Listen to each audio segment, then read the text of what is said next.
All right, it didn't want to auto switch there for me. Hey man, uh, What that you do opening will to? get anybody. That opening will get anybody jazzed up and ready to go, won't it? So Yeah, yeah, no, it's that's why I hard. love it. So Yeah, good.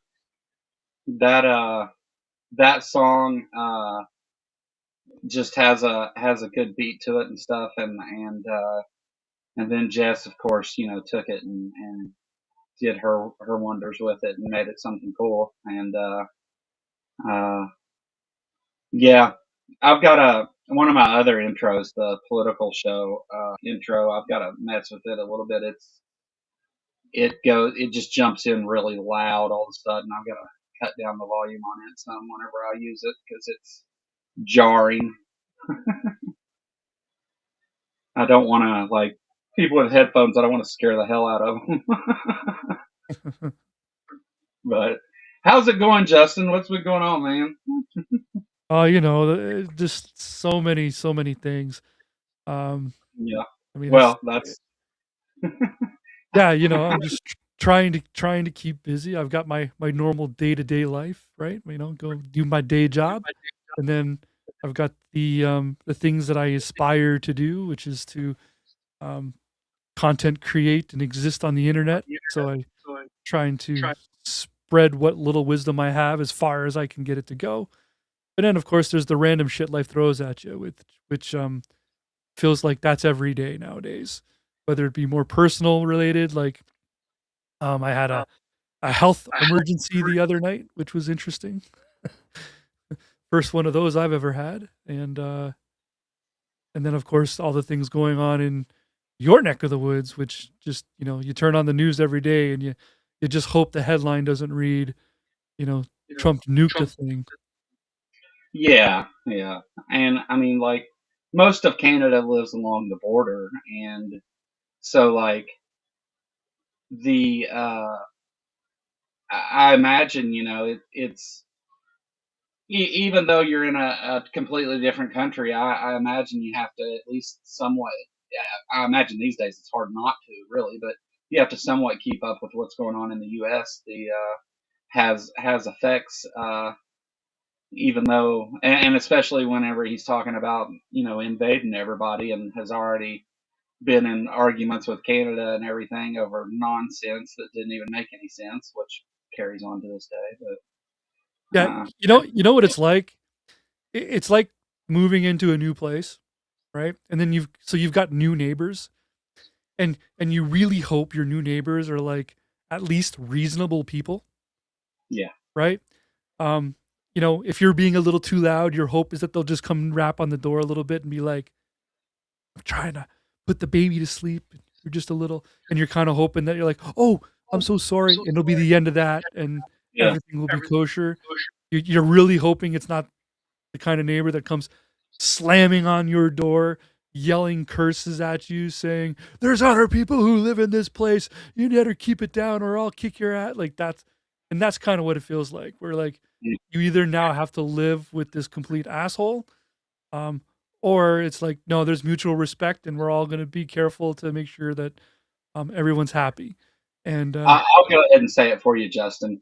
It's moving in next to the rental house, and the new renters brought in a meth lab. yeah, Yeah. it's. I mean, we used to joke that it was always like that. Anyways, it's just now it seems more real. It's just like more like, yeah. We Well, always yeah, used to say we're the apartment above the meth lab, but now yeah. it's like I mean, there's a actually difference in like, and I can see, especially like, I'm not real big on like American exceptionalism. I don't right.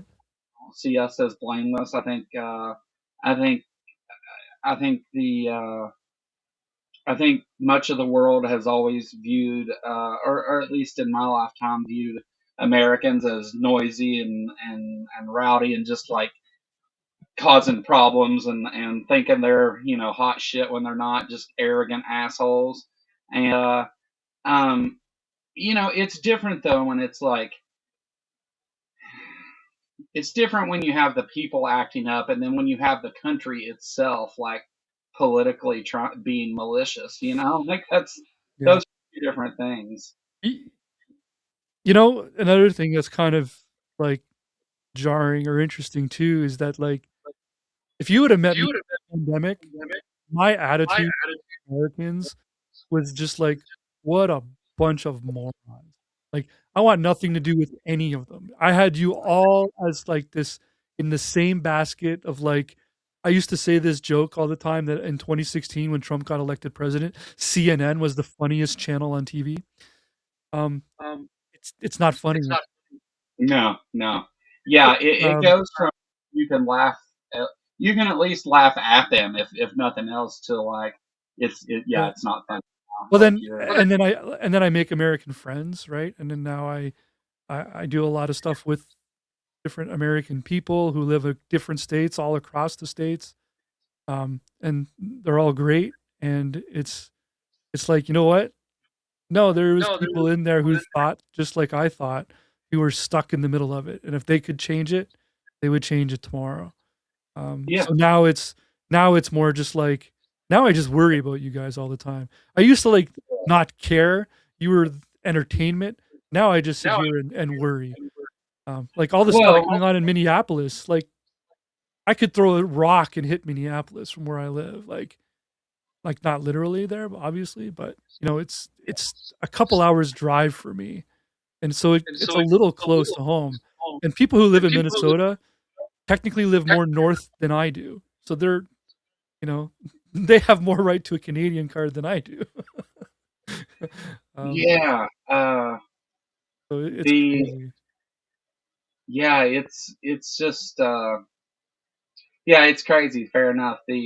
I think though that we're having to many Americans are having to explain this to people all over the world though. Like we don't all support what's going on here. We're trapped within it, you know, like and Yeah.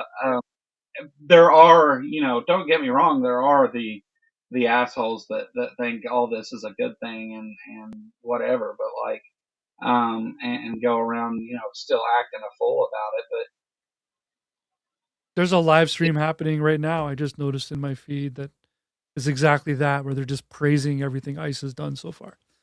yeah, Um, yeah, yeah, so it's crazy to me that I don't know. I've I've been watching on YouTube right now this program called What Would You Do?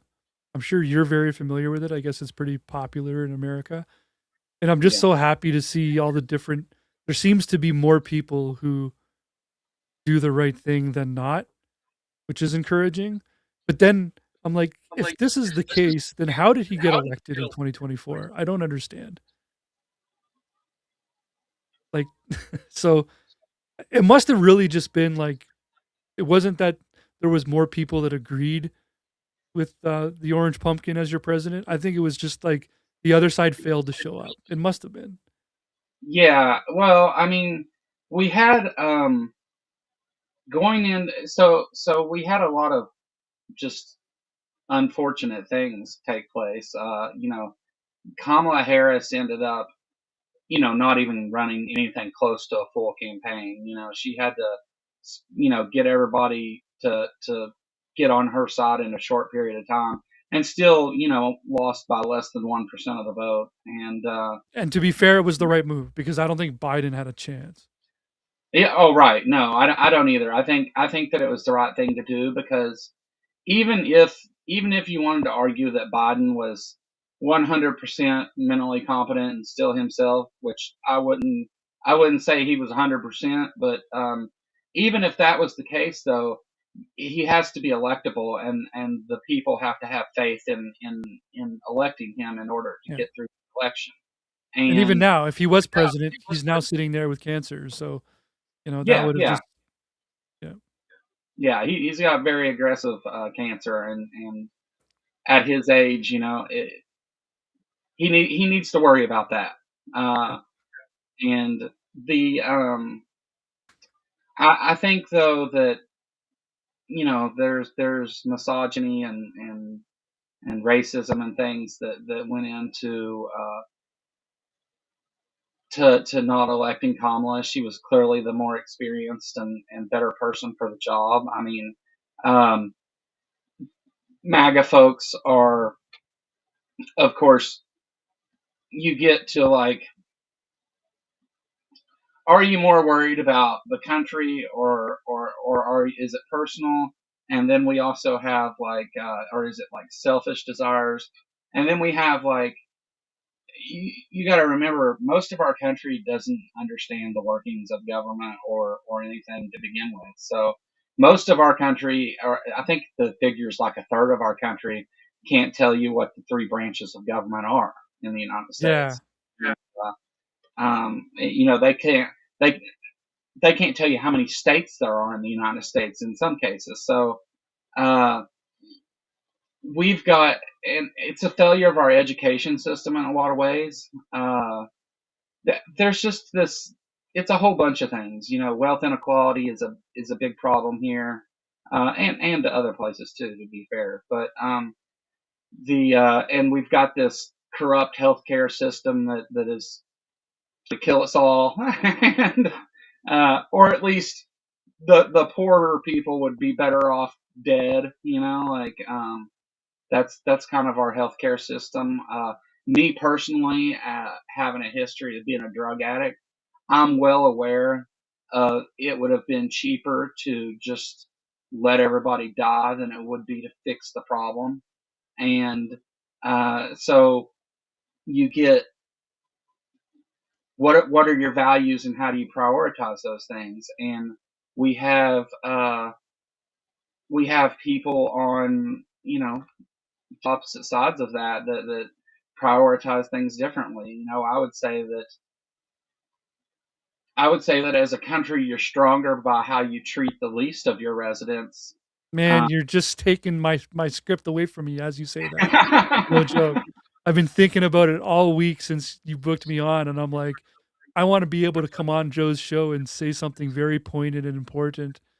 Um, and I think about some of the more prominent people in our space and how they're experts in their field. And I'm like, what's my field? Where am I an expert? And I feel like maybe you and I bond a little bit on that. We have a lot of opinions to share and stuff, but you know, where are we experts? And I'm the game designer. I'm the game guy. So I'm an expert in win conditions and loss conditions. And so these are the words that have been going through my head all week. And it's just like what you were just saying. Some people think the win condition is how much can I accumulate? To me, the win condition is how much can we elevate the most worst off person in our sphere, population, country, right? So yeah, I would measure your success as the United States based on the person who's doing the worst. yeah, So if the person who's doing the worst is the drug addicted homeless person, that's the person you need to elevate. Because I don't care how many billions of dollars a Bezos has, you look like absolute shit for that guy having billions while this poor person here is struggling. And even more so if that person genuinely would appreciate help, right? Like, because there's yeah. just some people you can't help them until they're ready to be helped, right? Um, Oh, no, no, I understand that very well. yeah. Um, the uh, some people, it's not until they've experienced what, and I'm going to relate this back to drugs again, just because it's something that I have a history with. But like, until they've experienced that rock bottom, or that they've seen some shit, like, they're just not ready to grow up in a sense, and view the world through a non-selfish lens. And for the people who go and work a 9 to 5 40-hour a week job, and they're middle age households, or middle uh middle wage households, like middle age has not shit to do with it. The middle class house though are like, I can see where you've spent your whole life working in some kind of labor job or whatever, and you don't really see anything outside of that. Like, oh well, whatever benefits me is the thing I'm going to vote for. The hell with the rest of it and stuff. And Yeah. I can understand people getting disillusioned with patriotism, or some kind of pride in their country and things and all that, and just wanting whatever's best for them, because it's always one side or the other and this whole thing. And like, I get people getting that feeling, but not usually to this extreme. And I think that I think education's really at the heart of a lot of it. I think that people just don't understand.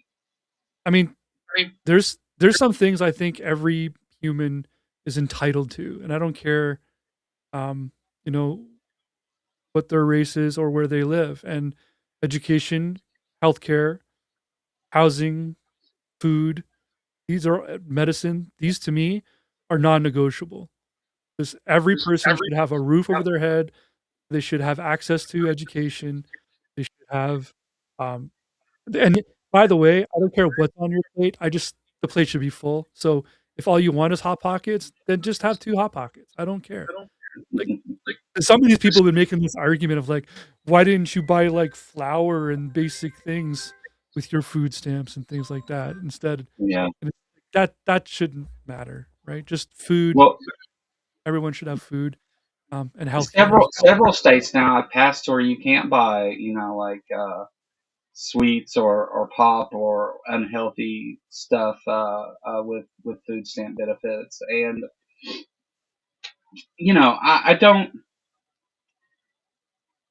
I don't think that you're going in the right direction when you think that somehow giving this such a small percentage of your taxes are going to that thing. Like, there's this metaphor made, like, if you looked at a whole dollar bill as everything you pay in taxes in a year, the amount that goes to the programs that you would call social programs doesn't even get you into the ink on that dollar. Like, that's how little of an individual's taxes go to those things. And for rich people, it's often nothing.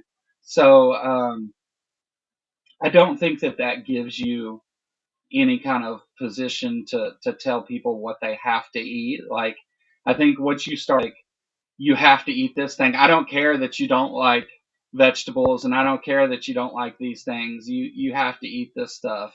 And I think for like for my kid, man, there was a period of time where he just didn't. He was really picky and didn't like a lot of things. But we let him eat the things that he wanted for the most part. Not always, but let him eat the things that he wanted to, and try other things along the way. And eventually, that expands into him eating other things. And now he loves vegetables. Like, I don't think you get to tell people what they have to eat at any point, just because they're struggling and need help. Like, that's crazy. Yeah, Um, yeah. and Actually, the so, other night, I had like a real world like comparison moment that I was so I woke up in the middle of the night with terrible pain in my like lower back, like kidney area. I don't want to get into too much detail, and not that I'm afraid to share or not. I'm not willing to share. I'm going to share. I don't want to gross anybody out, but I was in a bad way. It was so in a bad way that it was after midnight, and I'm like, I'm going to the hospital. So I went to the hospital, and long story kidneys. short, yeah, long story short, I got in. I was instantly given a bed. I was instantly hooked up to an IV, given medicine, had a CAT scan, and told I had a kidney stone. Um, they knocked me out for a couple hours. I slept it off. Um, and when I left, the whole thing was over. They gave me 3 prescriptions, 2 pain medicines, and then 1 to help with the main problem. And there was a time where I would have got really pissed off that I had to pay $19 for parking. Would have been my total cost for the entire experience, drugs and medical attention. Yeah. But this time when I left paying $19 for parking, I was like so just grateful that that was Yeah. all I had to pay. Was 19, Yeah. like even the medicine was $0 across the board. Like Oxycontin, I got a bottle of Oxycontin for free. That they wouldn't even give you that here. Yeah. You have to be in a bad way to get that stuff. where I'm at, the hospitals won't write you pain medication at all. So it doesn't, you know, you like, I had heart surgery and they gave me Tylenol. So yeah, quite the experience. Um, because I again, I was listening to the line the other night and heard that Matt Dillahunty pays $1,500 a month for healthcare, yeah, and then he still has to pay a deductible if he goes. yeah. So for anybody out there who says that us Canadians pay way too much, there's an echo when I talk. Is that why is that doing that? I don't know. I can hear myself coming through your side. That should all right. Keep talking and I'll fix it. Okay. Um, I don't know if it's coming through Joe's side. Is the echo still there, Hunter? In any case, what I was saying was I don't care how much taxes people think Canadians or other people have to pay for their universal health cares. The total amount of tax I pay per month off of my paychecks doesn't even come to like 2/3 of $1,500 a month. And that's for all my taxes. Never mind the universal health care. That's for my provincial taxes, which in your case would be in comparison to a state tax, or my federal income tax, or my unemployment taxes, or my pension. Like n- total in a month, it doesn't even come close to 1,500, and that's just for Dillahunty's, I guess, health insurance, for which he would still have to pay a deductible on. It Yeah. just shocks me. Antjer says the So echo's gone, so it must have just been yeah, coming yeah. from you. No, I think it was me. My headphones were on, and instead of my microphone, it was using the mic on my headphones, which doesn't work with echo cancel. It's a long thing, but it's Yeah. fixed. Anyways, I just want to say, after hearing what Matt Dillahunty, someone who I'm sure we're all familiar with, love him or hate him, um, pays 1,500 a month for healthcare plus a deductible. Well, I pay nothing except for there what's on was my taxes, and it doesn't even come to 1,500 a month. it, under without the subsidies that go to the Affordable Care Act. And I may fudge this a little bit, but it'll be close. I did have the actual statistic for the political show, but a couple 65 years old that makes $80,000 a year will spend right around a quarter of their money on healthcare. Uh, and that's just paying premiums. That doesn't count deductibles or anything. And you're talking like $3,000 a month. So right around that figure that you're pointing to. I almost Um, want to pull up a pay stub and redact it so I can share with you guys like what it's like to be Canadian. Because, so Aunt Jer, to answer your question, what's an unemployment tax? So, in Canada, we pay into something called unemployment insurance. So EI is what we call it. And then that is based. So every paycheck, I pay a little bit into my unemployment insurance. So if I ever lose my job, I will instantly, like, without missing a beat, start getting a paycheck every month, um, based on like a percentage of my income that I earned with the job that I had, and that will last for as long as, not for as long as I've had the job, but like if I work at a place for 10 years, I could collect unemployment insurance for like 2 3 years, which gives me a huge cushion to like just find a new work and not have to worry. It also allows me to, if my job becomes unreasonable or unrealistic and I want to quit or whatever, I can't. Well, I guess it's not instant, Al, but wait 2 weeks, sure. yeah. Okay, I get paid every 2 weeks, so it's pretty instant as far as I'm concerned. I would go without missing a pay period. It's pretty much how my experience with it has been. I filed for Um, disability like 6 months ago. yeah. But it's also provincial, if I'm not mistaken, Al. So your EI is probably different than mine because I think you're in Alberta. I'm in Ontario. Um, so Al is getting at best 25%. Yeah, last time I was on EI, I was getting closer to like 65%. So every province is gonna be a little bit different. In any Yeah. case, um, yeah, You, they're you're they're not without anything though, right? Like that's the point. You've got no, some you're kind not, of and it's based on what, and it's based on a percentage of what you used to earn, right? So it's not like a minimum. like welfare payment or something. It's like if you made 150 grand a year, they give you a percentage of 150 grand a year, Yeah. right? Yeah. Oh, The you're in Ontario, Al? I thought you were in Alberta. I swear you were. Okay, yeah. cool. So, a lot of people watching, some of you may know this, but many probably don't. Justin and I, we actually have a complicated, intertangled history with being friends on YouTube, and have been through some nonsense together. And we're not going to get into specifics. Don't worry. But um, you know, here recently, I came over on your channel. This just in, which by the way, awesome name. I like what you did with it. Yeah, I'm not producing enough content to be more regular. I haven't got the time, and my ideas are always a little bit too big to just going live and start talking. So I'm making it more about myself, and I want to do more of like just appearances, right? Like, I want to come on your show, and I want to do Skeptic Haven, and I want to do, um, you know, I've been on Truth Wanted recently, so like I want to make a name for myself, but I want to go across everyone else's platform a little bit more, a la like Eric from Skeptics and Scoundrels. You know what I mean? Like Eric doesn't do a whole lot of personal content, but he's out there. Everybody knows him. Everybody loves him. So I just kind of want to do that. So that's why I did the channel name change, even though it's generic and stuff. I was just like, let's make it about me. Yeah, well, I put a link in the chat there that should pop up in a second. I had to my bot got cheeky with me last night when I asked it to mute. Like it was like it talked back to me about it. And as you can see there when I unmuted it, it had you know, instead of just unmuting it had things to say. but but yeah, I put a link there in the chat. If you haven't seen Justin's channel, go check it out. We did a collaboration on reading some right wing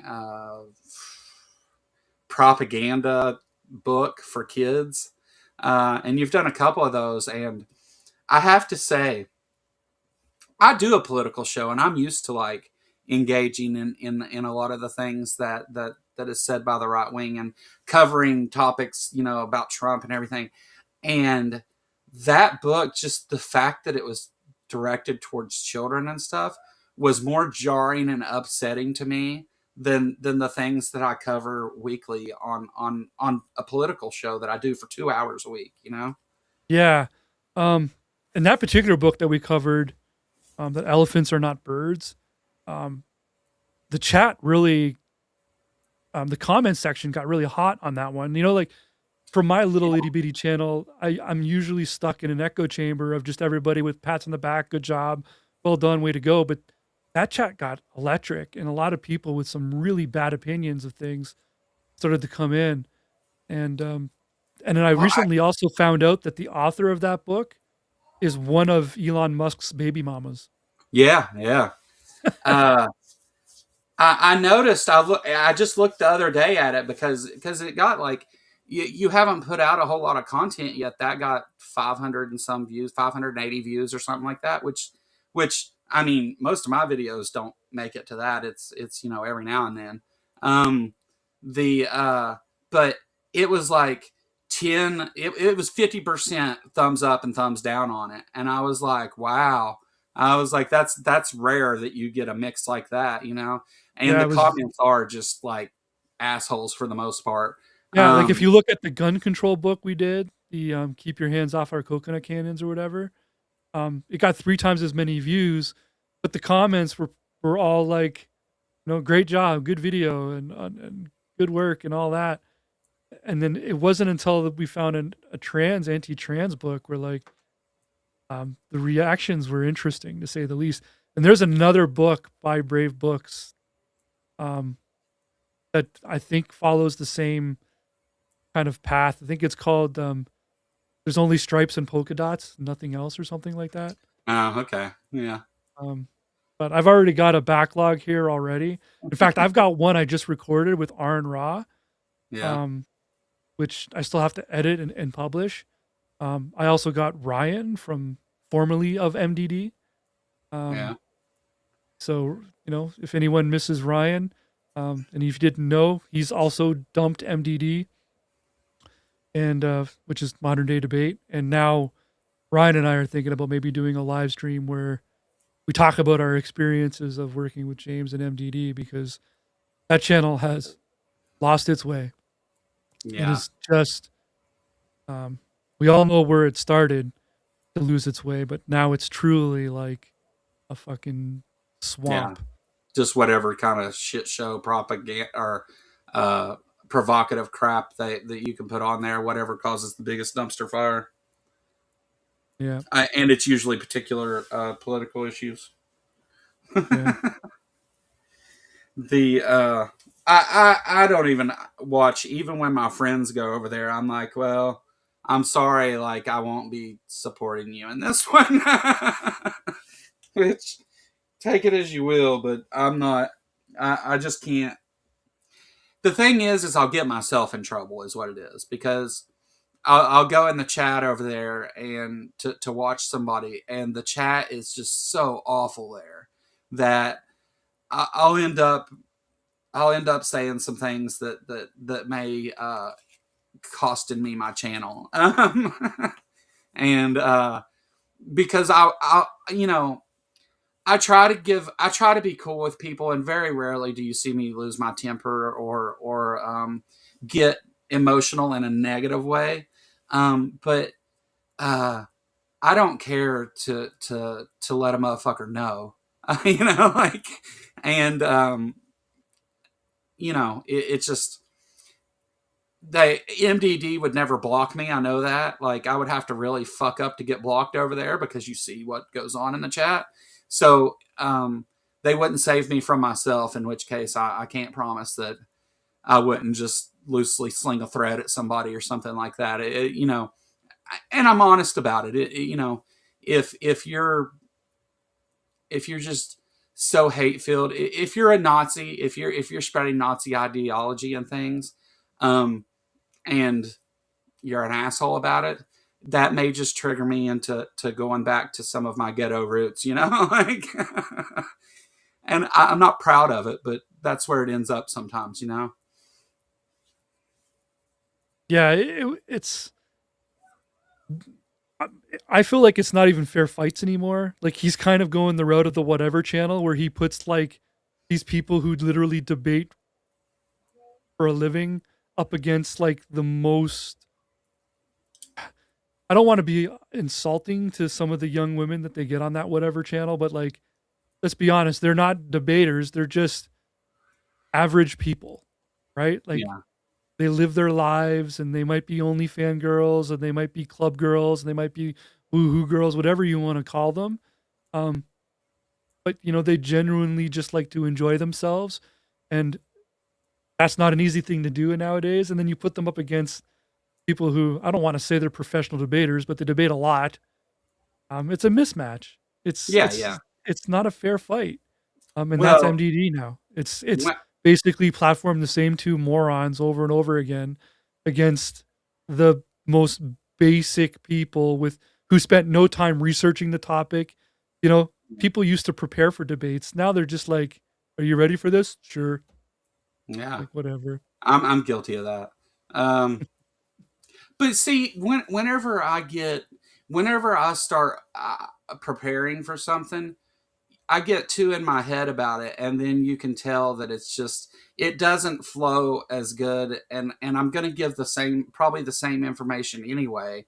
If I just kind of vaguely skim over some things to prepare, like, just let me refresh on this thing that I already know about. Because first of all, I won't take a debate in something that I know nothing about. I won't just go Right. on there and talk my feelings, or on here I won't go on there. Period.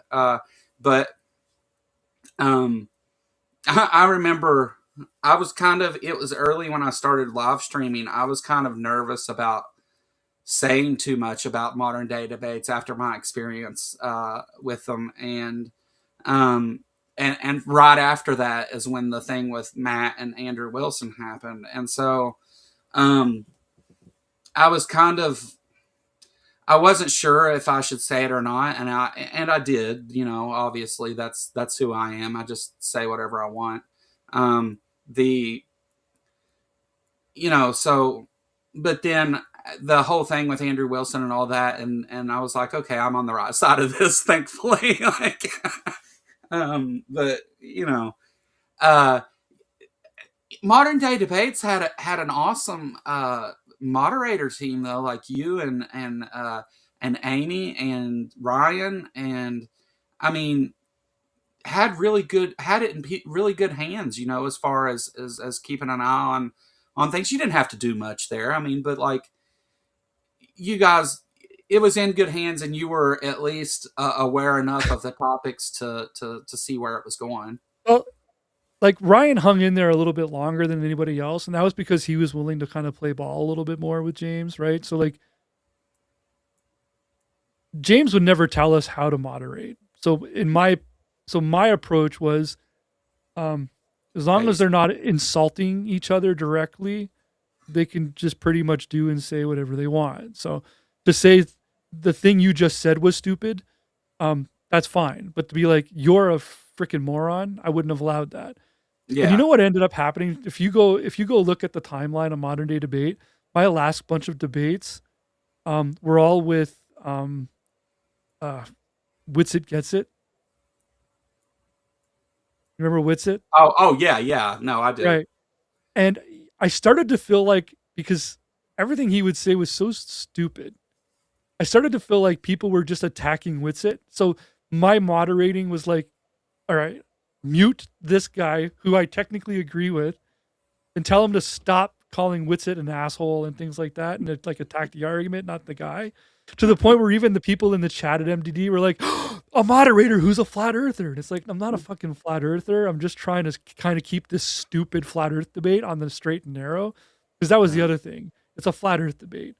Like, yeah, there's not many stupider debates you could have, to be completely honest. yeah. Mind numbing. Yeah. Yeah, So now I was like a Witsit ally. And, you know, for a little bit, we were kind of like, what sucks is that, genuinely speaking, we all kind of behind the scenes really like Witsit as a person. Um, but you know, he was just so hard to debate with and talk to, because the he word was just salad easy to that guy dunk can on. Like, spew. Yeah. yeah. And Um, that's another thing. Like, I don't like taking debates where, um, although, I mean, I've debated some low hanging fruit here, but I don't, I don't necessarily like a debate where it's, I don't know, where the person is just asking for you to be that way towards them, because I'm not like that, and it causes for like this disjointed thing where they're trying to, I feel like they're almost trying to trick me into like making ad hom attacks, so then they can be like, see, you're just an asshole and another mean atheist and blah blah blah. Like, yeah. and I don't really take that approach. Now I will say, I did have one cat on here that I cussed the shit out of him for like half a stream, but he deserved it. um Yeah. My approach was, I was trying to be as legitimate and honest and straightforward as possible, which again is really difficult to do when the debate is the earth flat? Like, are we really having this debate? Are we trying to pretend this is an intelligent discussion? And that's where it all gets really sloppy for me. Um, yeah, so I just got bored, and I'm like, I don't want to mod another Witsit debate. Like, come on. Um, yeah, so I yeah, and just was like, I just calmly just kind of like went, no, I'm good. Also, James wanted to start paying me, and I yeah, really fought hard and like, don't pay me anything. I don't want money for this. The last thing I like, James, I am never going to work for you, was the yeah, lines I would say for him. Like, it wasn't like I wasn't saying I didn't want your money because I'm a nice guy. It's okay. No, I don't want to be your employee. I'll be I'll be yeah. damned You did if want to have a responsibility to no fucking tied to way. it that way. Like, Yeah. I'm gonna come and JL's go as right I though. please. Andrew Wilson thing was just the period on the sentence. It wasn't it Yeah, I wasn't the only main I event. only did like 3 or 4 debates after that, and then I was done after the whole Andrew Wilson Yeah, thing. And now it's basically Andrew Wilson town. That's all he does now. Andrew Wilson's the face on every thumbnail, him or his wife. And again, like I said, they're pitted up against the basically the most basic bottom of the barrel witless people. Um, and there's no congeniality at all. It's pure Jerry Springer now. So if you like it, go for it. But I'm Well, not there anymore. I haven't done anything with them in a year. Ryan is now done. Like I don't think he's got any moderators anymore. So yeah. So whenever I engaged in a few debates with creationists and Kent Hovind, um, but it was it was not because like I necessarily love debates. Really, it was utility for me.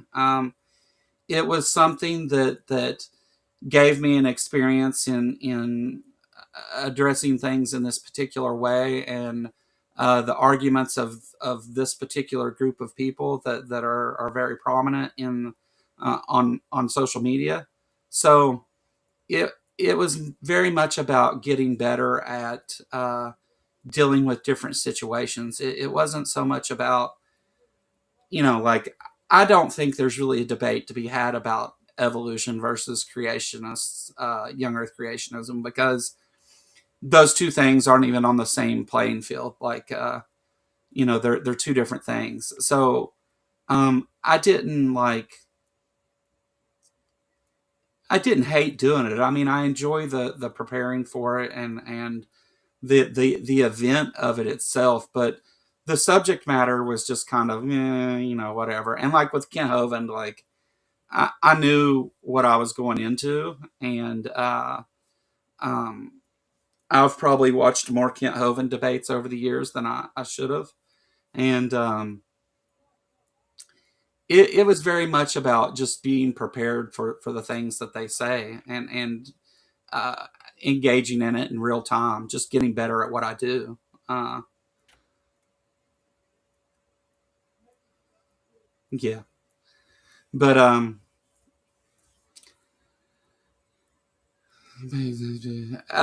the last offer I got was here not too long ago. James wanted me to come debate Donnie and Matt, and um, I just immediately said no. I was nice about it. I just said no at this time. I'm not really interested, but thanks for offering. There's no reason to be shitty about it, I don't guess, in that situation. And it ended up being. I talked to Austin Sims, who at the time,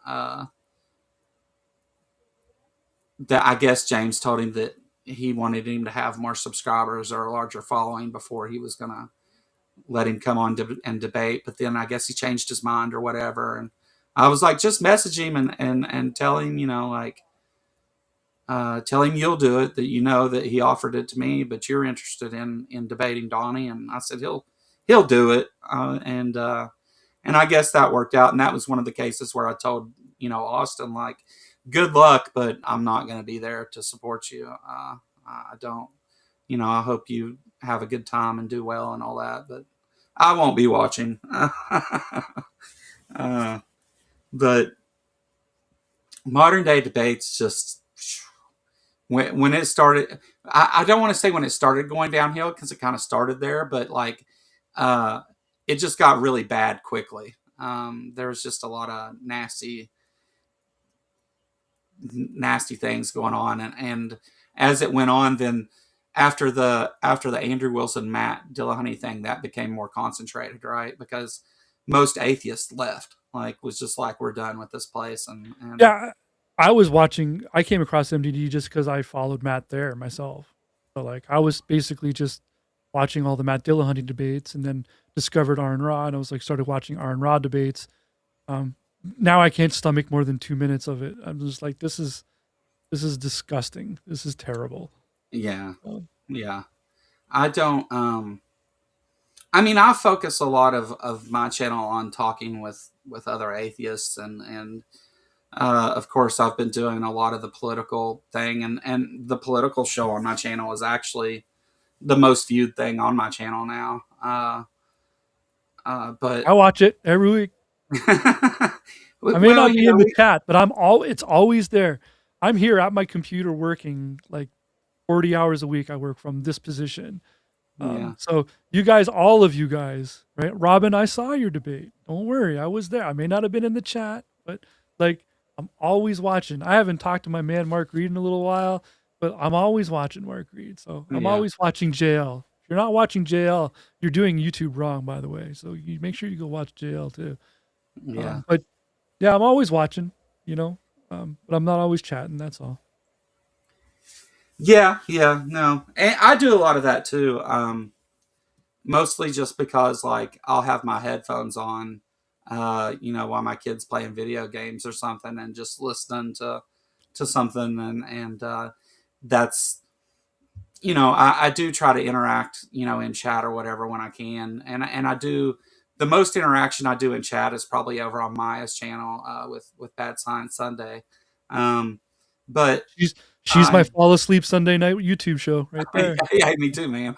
Yeah, never miss an but episode. but yeah, I watch a lot of stuff because I kind of have to keep up with what's going on. But then I also have like where I've built this. I mean, even though we're just short of 1,500 subscribers and still, in the scope of things, a very small channel, but um, quality over quantity in this case, I guess. Like I kind of enjoy it right where it's at, because I have a group of mods that are excellent, and I have a lot of really close friends that follow the channel, and they know like my attitude and the way that I do things. So when something happens that I do miss, I've got 10 people on Discord are like, "Hey man, did you see this?" Like, and so uh, wake up Sunday with Stage of Reason tomorrow. I've been on Stage of Reason. That's a great time. Yeah, Great time. Yeah. yeah. No, JL, I miss some of your shows, but I do occasionally drop in and lurk on that one. Um, JL's but videos are the only ones I have to slow down the watch speed when I watch because yeah, the info you get from JL is next level. You almost need a dictionary sometimes. Like, wait, what was that the word?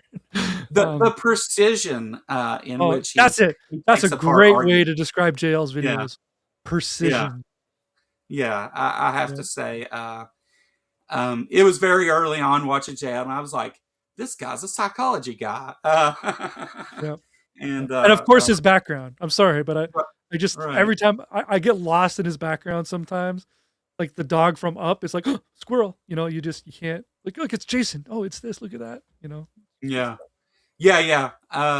That was, um, you know, well, I won't go into that, but yeah, excellent time over there watching JL. But there's so many channels though that inspire different different parts of what I do, and why I do it. And I think it's that way with a lot of people. I think that you're taking a lot from different places. Like um, I would have referred to myself as an R and Raw fanboy early on, and not as much now. I mean, still deep respect to Aaron and everything he's done and does and all that stuff. I'm not saying that he's not as good as he was or something like that. Just I He's don't. he's a little less mythical and a little more human. Yeah, yeah. I've branched out into. It's just I've branched out into so many other things and discovered so many other channels.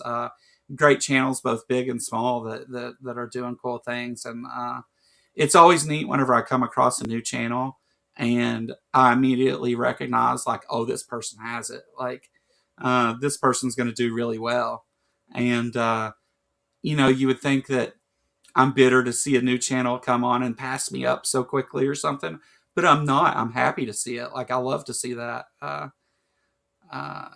so it happens though. It's Yeah, Justin. I know him. you know what it Maya is. heard us talking about her, Yeah. Um, but what it is too, though. It's not always necessarily about the quantity or the quality of the shows too. It's therapeutic, right? It's yeah, yeah, coming on here and um, meet like-minded individuals and get some reassurance that, like, you know, that we're not alone and that we're all feeling and thinking the same thing. It's the sense of community.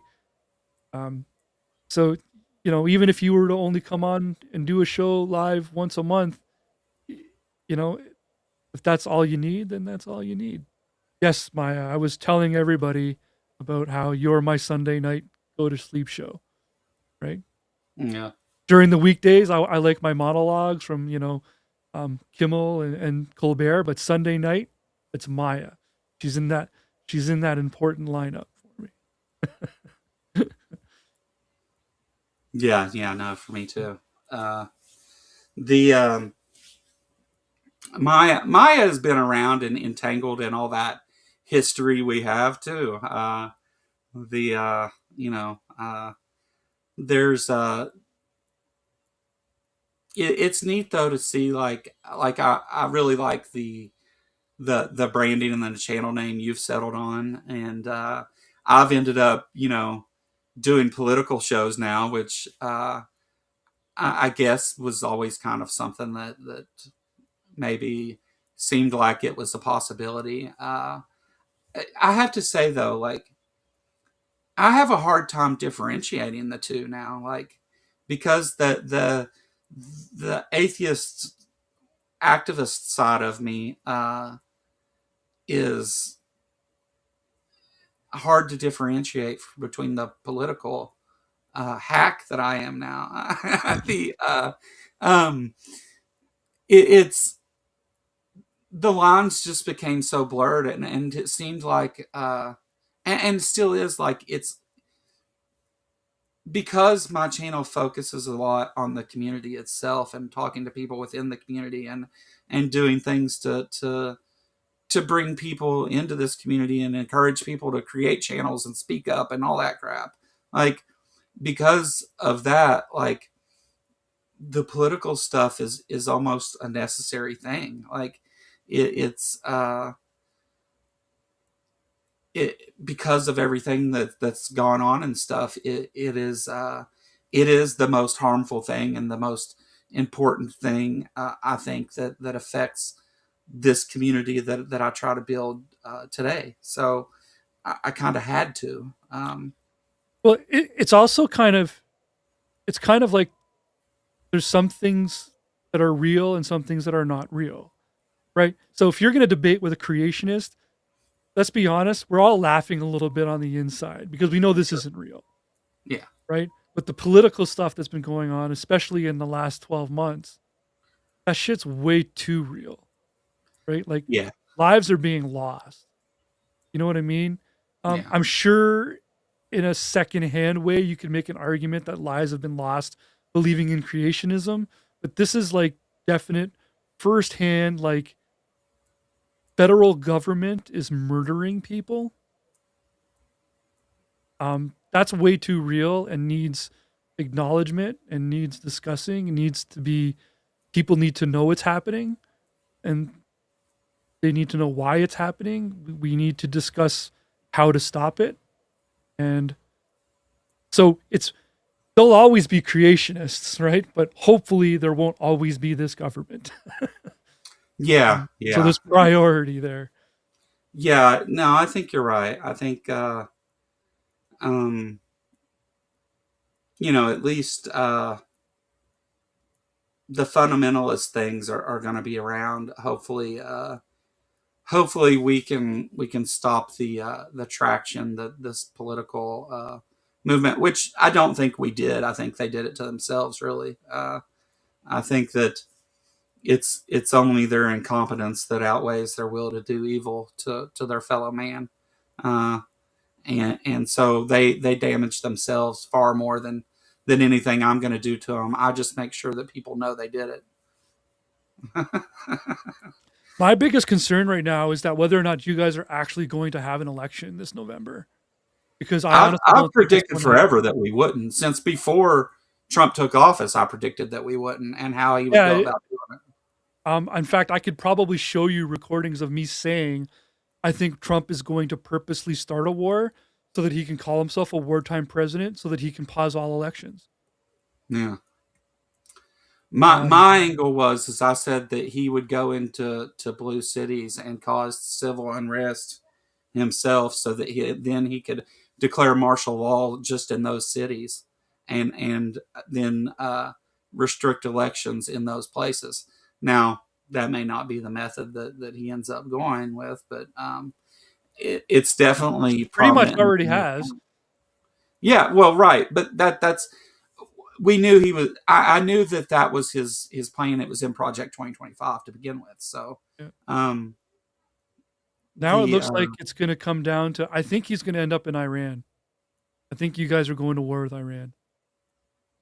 yeah, I mean, I think we're going to war with all of Europe. It looks like he may have to back off that one, but Yeah, I don't think.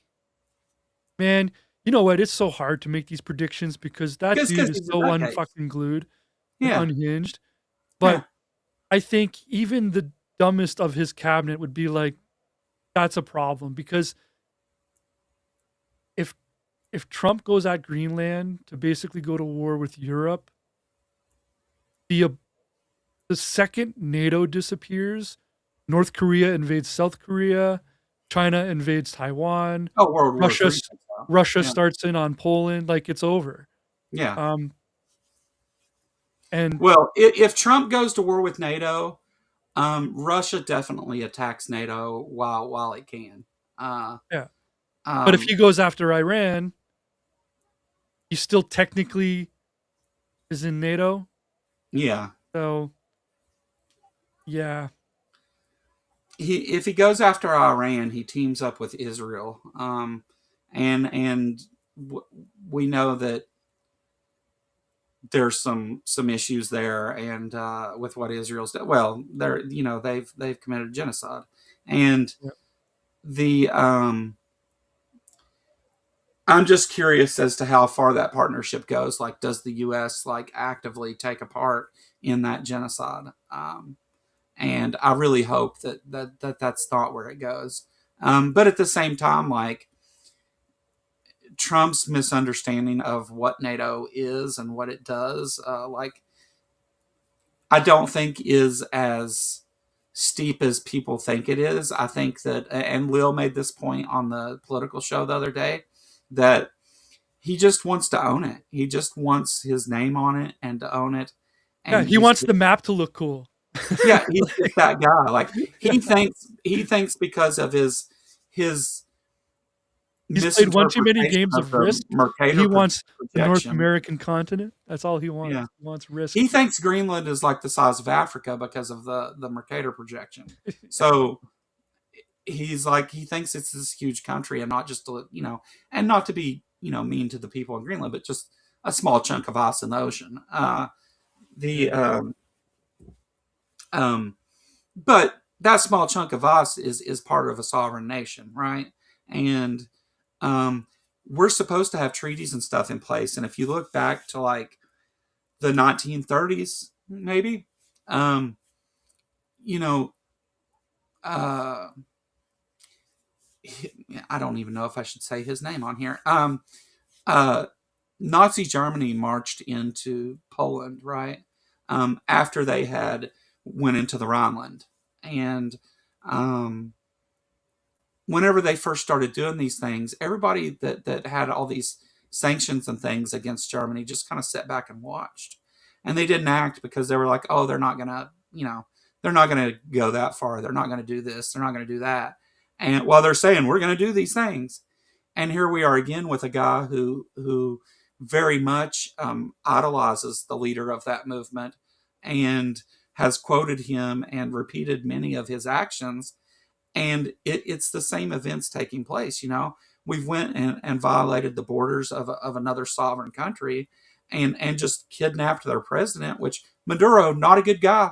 I agree, but the methodology is the problem. Yeah, And it's precedent, right? If you're going to invade one yeah, country, even though they were bad people, it's like, well, where do you draw the line? Where are the limits? Like, basically, Trump just showed that other countries' sovereignty doesn't mean anything to him.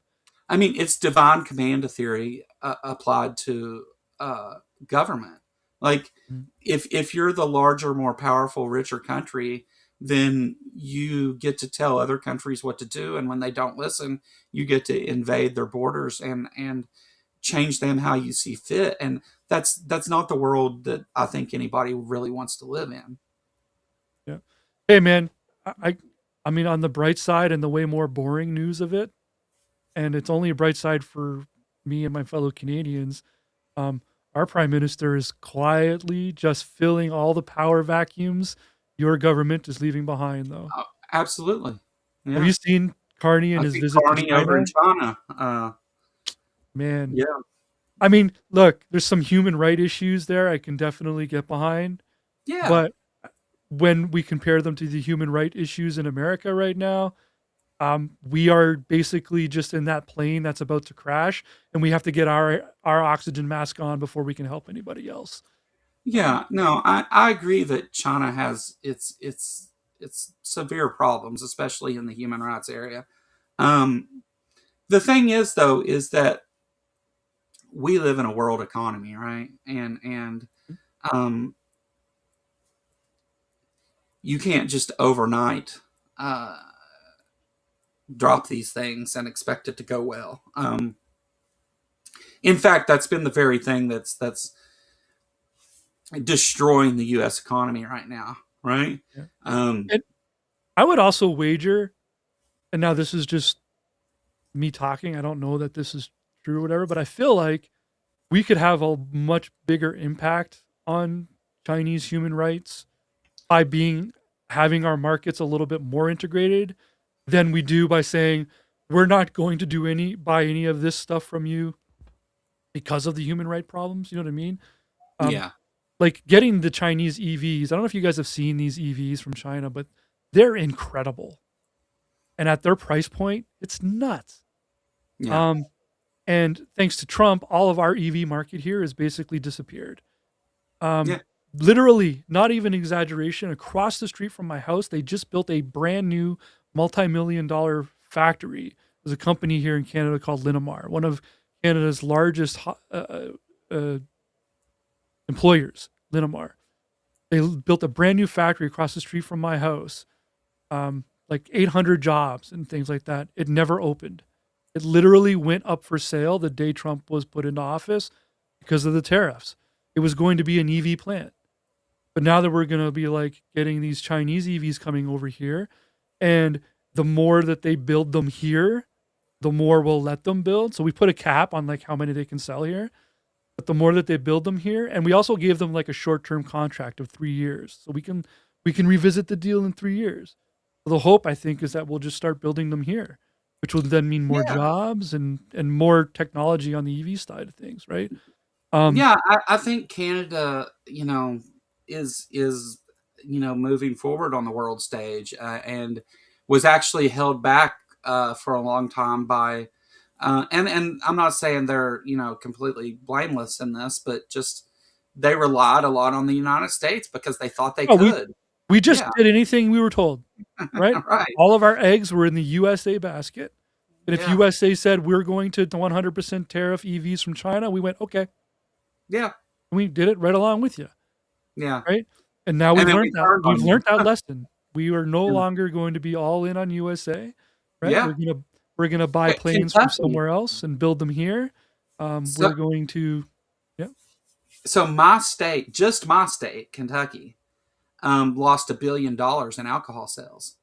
yeah. Uh, Sorry about that. It and well, makes you no, feel any better. I don't drink anyways, but yeah, no, I mean, I agree with the sentiment. Like, why would you? If if you're treating them like shit, why would you expect them to turn around and support your economy? Like yeah, the we lost $1 billion just on alcohol sales to Canada, not to mention other places. Um, and the state of Kentucky has more barrels of bourbon than it has people. Literally, that's a fact. Like, um, I actually saw a newscast from um, Jack Daniels, I believe, in Kentucky, where they have like a warehouse filled with Jack Daniels bottles with French labeling on it. Because in Canada, every label has to be French and English. and they Well, don't know what to do with them because they've got all these French labels. Jack is actually Tennessee whiskey. We've Oh, got is it? Okay. Jim Beam And it is was ours. okay. It was Jack Daniels that I saw, but Yeah, still, yeah, I guess I would assume it's the same thing because you can't sell your thing here in Canada if you don't have a French and an English label. So they've got yeah, all this French labeled product, and they're like, "Who's gonna buy this?" yeah. Well, Jack Daniels though uses, like, one of the reasons that it's so popular, and I may be wrong about this, but I'm pretty sure this is correct, is it uses water from Kentucky. So that one of the things with our water here that's used in our production of bourbon, and why it's the only place that why it has to be from Kentucky to be bourbon or made with that water, is because Kentucky has this huge cave system underneath it, right? We have the largest cave system in the world in Mammoth Caves, Okay. and that's out there close to where all this is made. Well, there's so much limestone and things in that this water filters through the limestone, and it's unique, um, Okay. because of our geography or Right. geology, I guess. Um, and so uh, Kentucky has, you're in a position to provide a product that people want, and say whatever you want about alcohol. I think alcohol is worse than most drugs, personally. Like, I don't drink. I may drink 2 beers a year or something, but During the like, pandemic, I couldn't buy a freaking video game, but all the liquor stores were still open. I was yeah, so mad. yeah, They yeah, no, literally would just cordon off the video game section at Walmart because you could only buy grocery. yeah, And I was like, "What the fuck?" And then it's like, "But you can buy beer." I'm like, "This is stupid." Anyways, sorry. Carry on. yeah. So, I mean, Kentucky's in a unique position. So, what they're doing now, though, is our cash crop that went so long not being talked about, which is bigger than tobacco and all that, is marijuana. Mhm. Kentucky has had a huge cash crop in marijuana for forever, and now our Senate, our government's looking at legalizing it for recreational use, and it'll give $1 billion boost to our economy, because we've looked at what happened in Ohio and other places that have done that. And It was already didn't the federal government already drop it like one tier on the criminal scale? Like it's no they longer dropped it multiple tiers. It did is they? now a Okay. Schedule 3. It was a Schedule 1 dangerous drug, and now it's a Schedule 3 drug, which is opened it up for more study and testing and labs and stuff, because you had to have real specific certifications and stuff to even be able um, to study it. And it really, that's really the best part of that. I mean, obviously a lot of states have already legalized it anyway, so it didn't really matter what the federal government did, but it's nice to see the federal government moving in the right direction on at Well, least that idea. take it from me, someone who experienced a country that legalized marijuana recreationally. Everybody, I don't care if it's your last $100, start investing in your local dispensaries, not dispensaries, but growers now. Yeah. I've got a bunch of friends who were deadbeats. I'm telling you, these people were freaking deadbeats, and now they're millionaires because So they invested in growers and things of that sort. the state of Kentucky has actually done something really smart with it. Even within the medical program now, all the product has to be grown in Kentucky by Kentucky-owned companies, uh, and that you can't. We're not shipping weed in from California and selling it. It's all very much inside the state borders, which I think is a smart thing to do for the state. If you're going to invest in it, invest in it.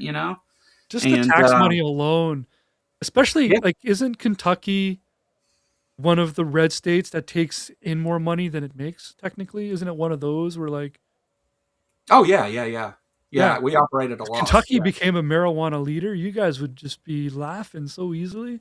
Well, yeah, had we not lost $1 billion that we're trying to fix now, like, because of our federal government's dipshittedness, like, uh, the but those things are all of those things like that. Whenever you talk about economics, I mean, you're not talking about the present anyway. You're talking about the future always.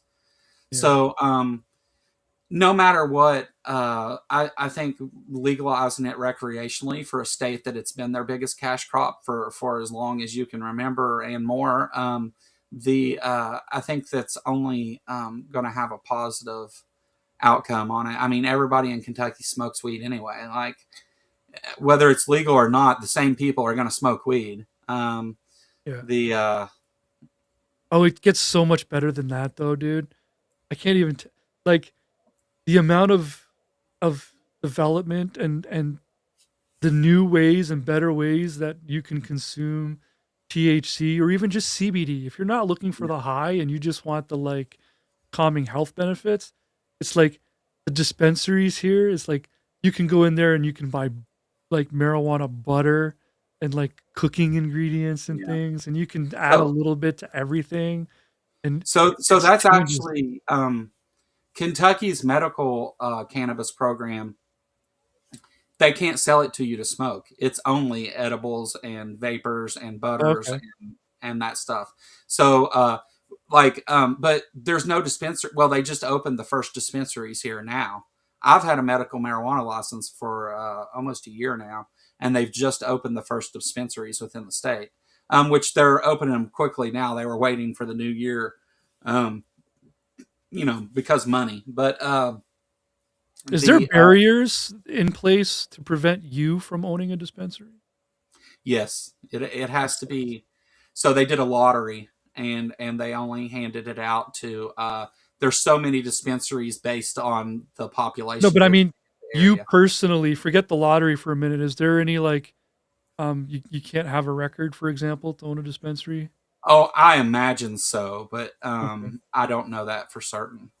Um, they awarded they whenever they did the lottery, they awarded it to certain companies that entered that lottery were given it, and only they can operate as a dispensary. Now the distributors, the main or the growers, um, that is very much under state control still, which I think is a mistake. But I think by letting private enterprise get in there, It's still an illegal drug federally, right? So who else yeah, could technically, yeah, I don't disagree with you, but I think it's like, what other way could they do it, yeah, to be honest? Because but like it's still illegal if you deposit money earned from the sale of marijuana into a bank account, that's a federal crime. oh yeah, Right? yeah, So like, but my point was, if I were you, I would look into it and be ready yeah, because banks are going to be happy to give money to people who want to open up dispensaries if it ever becomes fully federally legal for recreational use. And yeah. I think you'd be fantastic at it. I think you should like Well, I've grown research it. hydroponic Look, weed and mushrooms and no, I think you should just sell it. Don't grow it. Just sell it. well, no, I'm just saying my familiarity with the product because Yeah. of those things. Like, Yeah. But you should just see if like what barriers are in place or that might get put in place. and I And then used to do drugs. be ready for those barriers. Yeah. So that you can open up a legit store. We've got magic mushroom stores opening up here already, Yeah, and yeah, that's yeah, against the law still. yeah. Crazy. Those are. It's a fun science experiment to grow mushrooms in your house. Doesn't have to be the magic variety, by the way. It's just a fun thing to do to watch happen because you have to be very sanitary with the whole thing. It has to be very clean and very controlled. Uh, and um, it's a sense of accomplishment when a month later you've got mushrooms growing. Well, it Yeah. takes a couple months to really get actual mushrooms from spores, but anyway, um, it beats the hell out of shaking a pop bottle full of meth. The I For me though, like I have that history of where I use drugs and I'm a drug addict and sold drugs to maintain my very huge habit. And so marijuana isn't necessarily the same as that, but in some other ways, I mean, it still sells, right? I waited tables for years in places like Applebee's. I bartended. So I'm used to like talking to people and selling them things. Um, I noticed something really, and this will I promise I'm making a point here, but give me a second. Um, so like waiting tables, most servers who wait tables are just there. What do you want? Here it is. I'm gonna, I'll keep your drinks full. Like, and if you do that, you can be like good at good at your job. But if you want to make money, upsell. Like, that's not just a benefit to the place that you're working for. The higher your sales are, the more, because you're statistically making a percentage, right? So that percentage, as you drive up your sales, that percentage stays the same, and so you make more money. Um, and I learned that real quick, and then kind of being like a people person, at least around here. I don't know how well I talk to people on the internet, but around here, I'm a good people person, and so I have a very good read of people, and a very good rapport with most people, customers that I waited on and things. And I was really fucking good at waiting tables, like really good. Like I went into interviews for whenever I went to my Applebee's interview, they asked why they should hire me, and I said because I'm better than anybody else you have. That was my answer to that question.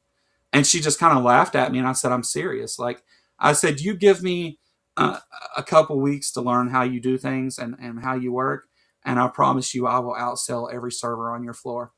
And I did that multiple times in multiple places, because I get people, like, it's that is my one strength in doing what I do now, is that I'm a very good read of when somebody's a fake piece of shit, and when they're genuine and honest and things. And I will never lie to you. It will never happen. The So those two things combined, and people know that about me, right? People who get to know me know that, and I don't know, it just makes me good at sales. So yeah, I follow you. I would love to sell weed for a living. That'd be great. Um, I don't see him Oh, letting me do that though. the, the, la- the lady my wife deals with is hilarious, and like Sim can't go to this place by our house here and be back in 10 minutes. Like that's not a thing. Like if she's going over there, she knows she's gonna be there for a half an hour, and she comes home with some new $60 Fandangle gadget to smoke some new way of weed thing like shatter or some kind of hash or whatever, and she needs a new toy to smoke it with, and like she has a Yeah. lot of fun with it, and um it's an experience, and like I don't know any country who hasn't legalized it yet, you're just missing out on the taxes and Yep. regulating it and making it a thing. um I just now read your message you sent me. No worries, brother. um, um but but yeah, yeah, it's. I think Kentucky, especially though, is in a position to really do well, and I mean we've seen like there's problems with the dispensary markets in some places, and there's organized crime has gotten involved in some of these things. because the federal And government is still outlawed it, so who else is going to do it, right? right, who else is going to operate in the black market? But the I think Kentucky has a Those real dispensaries aren't opportunity. even paying taxes technically. They're not paying federal taxes because federally speaking, the They can't. dispensaries are illegal. Like, what the heck is wrong? California has Mm, dispensaries, but the federal government's not going, give us our cut? Come on. yeah, yeah, yeah. It's No, no, they're so bad. the federal government's had to kind of, and it's weird. Why not just legalize it if you're gonna sit by and watch them and allow them to do it? And they are using the banking systems, and now they're using the postal service too. Um, and I mean, I'm glad Kentucky isn't having to engage in interstate trafficking to do their thing, but like they're sitting by and watching it happen anyway. Why not benefit from it? Like, um, they don't want to piss off the Christians, is what it is. My opinion, anyway. Really? You think it's a Christian barrier? Oh, I think much of it is. Yeah, yeah. I think that. Is it in the Bible that thou shalt not smoke the ganj? Like what? Okay, so the United States. I don't know if you know this, and you can stop me if you do. but our history of why we outlawed particular drugs is steeped in racism and xenophobia. And marijuana once wasn't really controlled at all. And back during like the I want to say the 1920 area, back in the early 1900s, um, it was kind of associated with the black jazz culture and things like that. And like whenever you see things like what's it called, Reefer Madness and stuff, Love that the movie. like That movie we was should great. watch that here one day. Maybe I should do that on a member stream. When the colorized version came out, it was an instant rental at the Blockbuster Yeah. for us. Oh yeah, yeah. Such a badass movie. But I mean, there was a lot of stereotypes and stuff associated with it. And I mean, are you surprised that systemic racism is baked into that too in the United States? But like, they so there's still kind of like the church is still kind of, you know, who do we look to for the most, you know, like bigoted, racist, hateful ideals, and it's the church. And you know, they're very much against marijuana for the most part. Like in my area, we just became able to sell alcohol in my county here recently because the church people voted it down over and over for year after year for like 30 years. Like You know what's crazy about all this? Is as you're telling me how much control the church has in the States, you know, in Canada, we have government funded Catholic schools, but our yeah, yeah, marijuana is legal. So I don't yeah. know. Yeah, it's you know, it's one of those things like when you scrutinize it, you start to see the absurdity of it. Like, and they hope that you don't. Like, they hope that they can keep you distracted and dumbed down. And I think, let me get a little conspiracy theory with you here, but I think most people won't see this as conspiratorial. The destruction of our education system has been very much intentional. The distracting the American people with, you know, sporting events and things like that, which I'm not demonizing the sports themselves. It's the way that it's used against us. I think that the United States has promoted a culture of religion over top of things like education and you know, civics. The There's a lot of fundamentally broken things in the United States, and I'm sure other places have plenty of this too. But uh, I think, again, you know, I'll always argue that much of it comes down to our education system. Yeah. But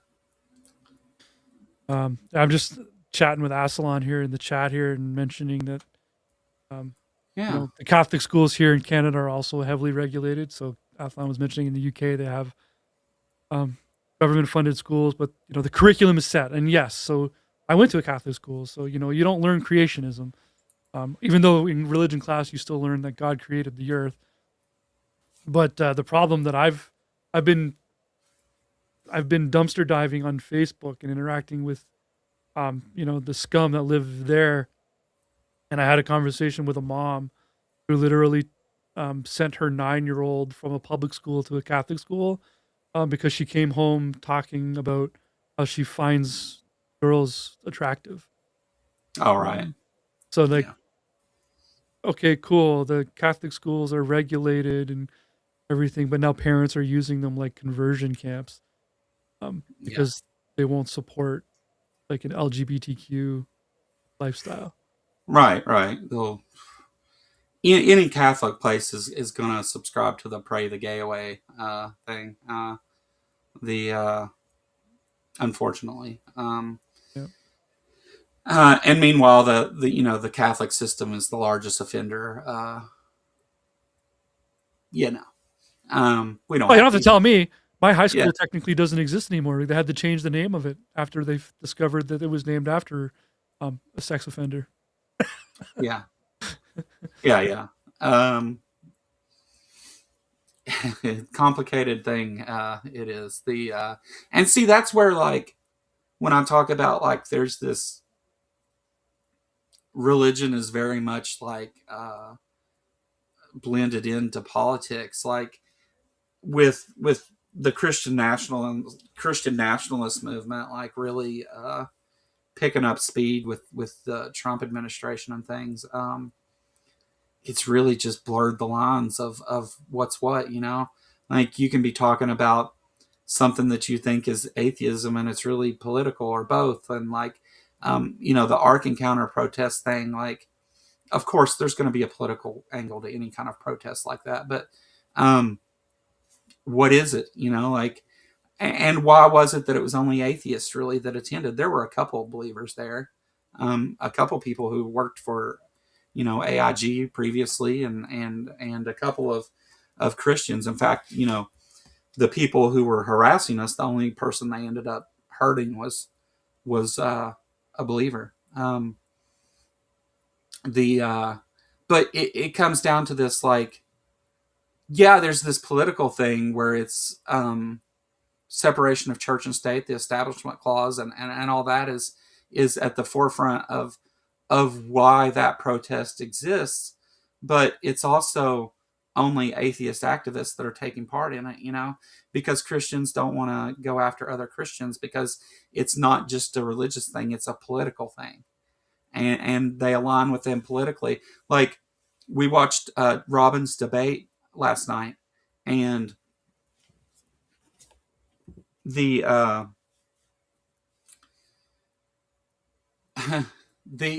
the argument that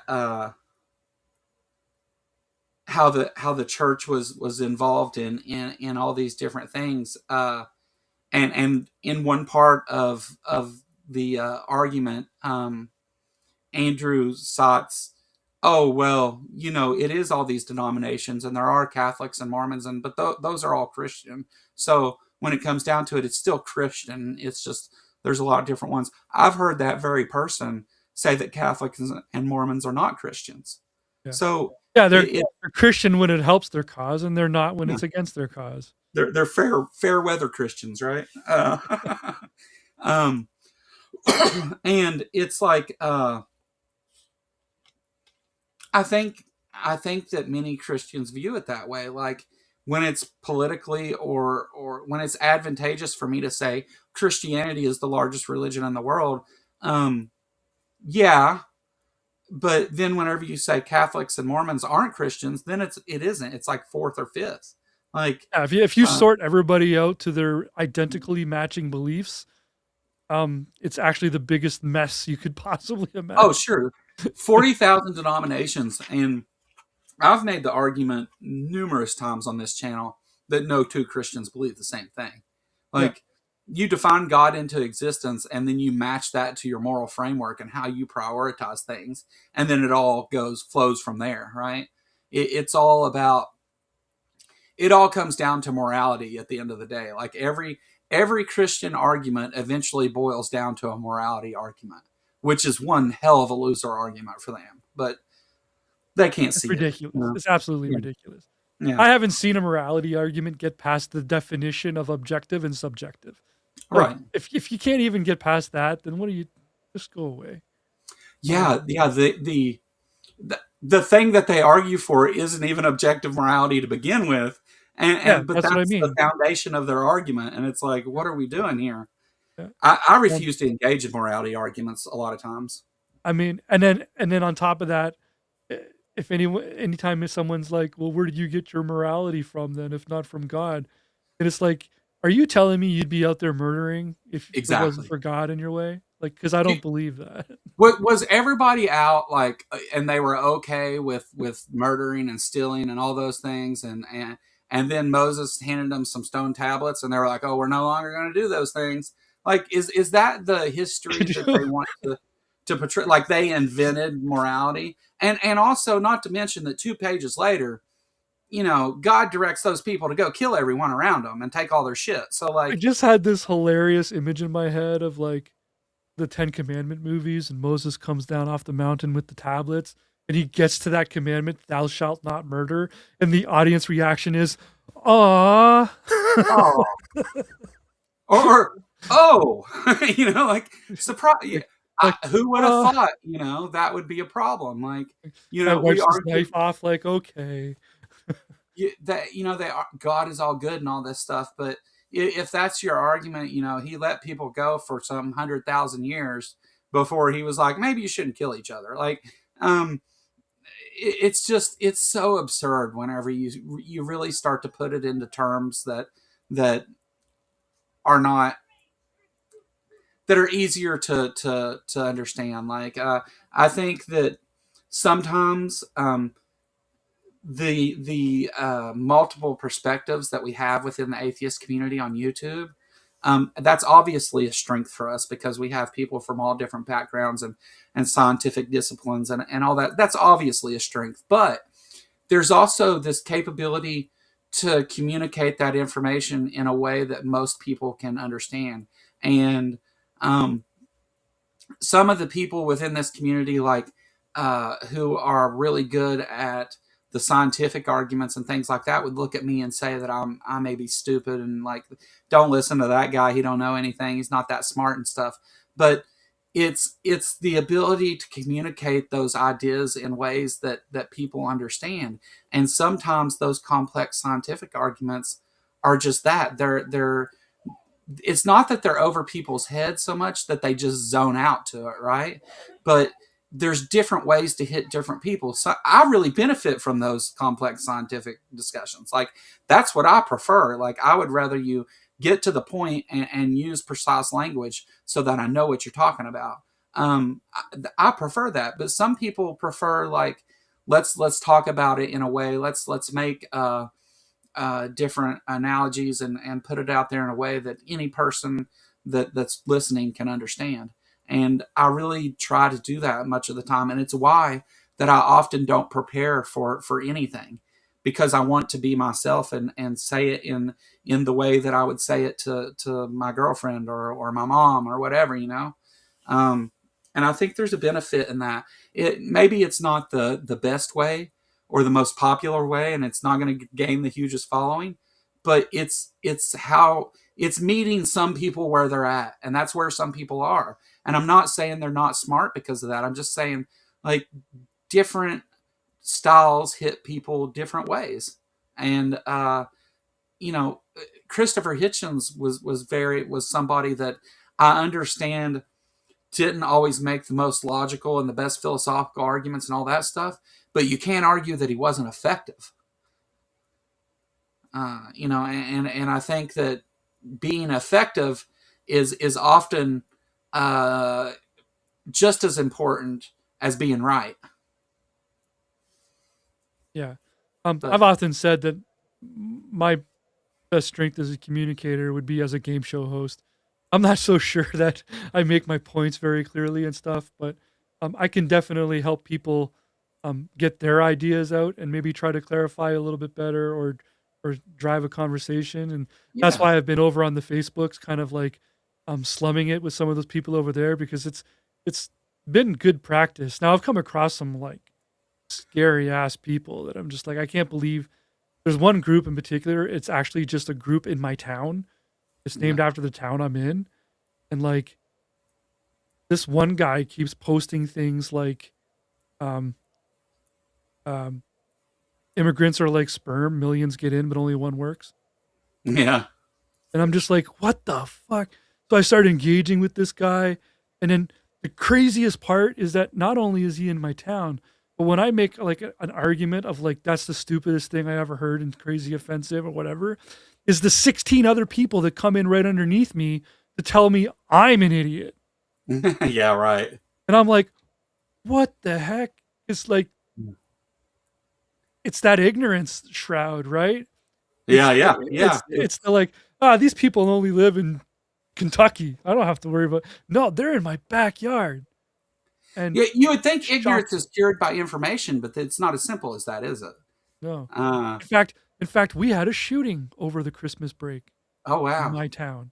wow, Um, a gentleman bought a church down the road from me here, and he put up all this fencing around his yard, and he's got all this stuff spray painted on the fencing, like "Take away my guns, I might as well just give the bad guys the keys." Like he's got all this kind of like stuff spray painted on the fence. The problem is he didn't have any permits to build the fence. oh, I've So seen that story. he literally has the fence on like the curb side of the sidewalk. Like he's literally Yeah, like, I own all of this.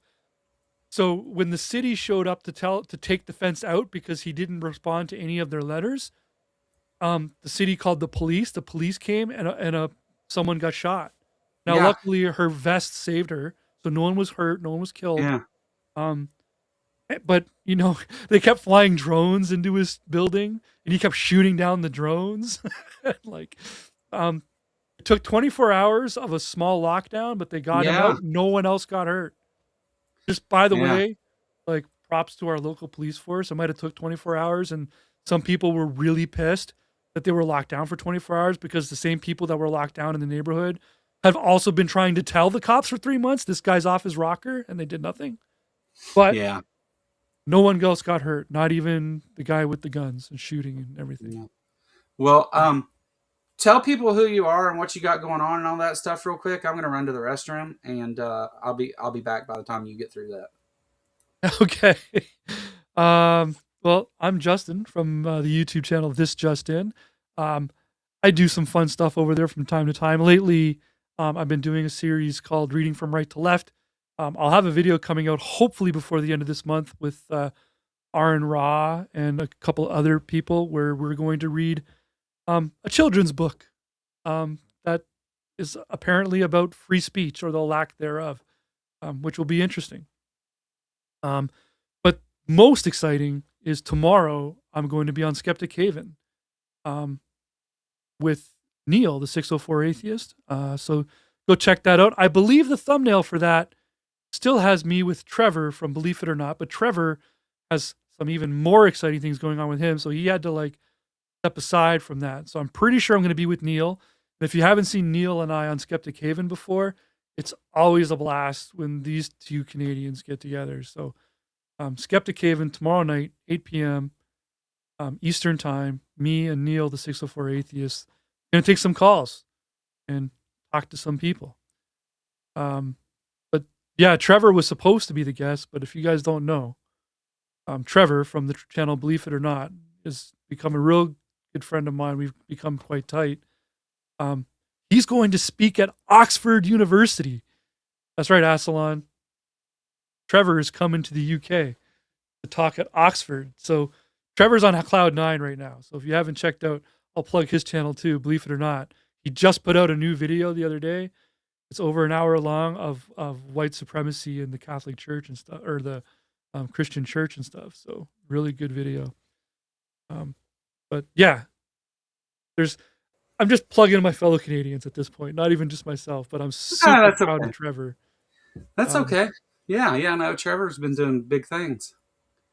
yeah, he's going to Oxford. Did you hear? I did not, but that's super cool. Yeah, he was. Oxford called him up. They want him to come and speak to students at Oxford. So Trevor's like just floating now. He's like, he's doing it, man. Yeah, it's I used like whenever I was younger, because my drug history has been kind of on and off again at a couple times. Like I would clean up. I cleaned up for a few years and went to college and all that. But like, um,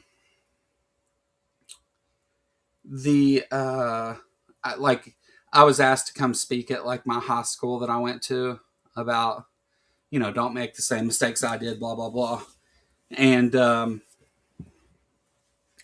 I That think must now have been kind of cool too. I mean, I think now I cuss too much for that. Uh, you don't have any control over that. I don't. I think I would. It would accidentally at least slip in a couple of times, just because. Usually, like on topics that I get emotional about, I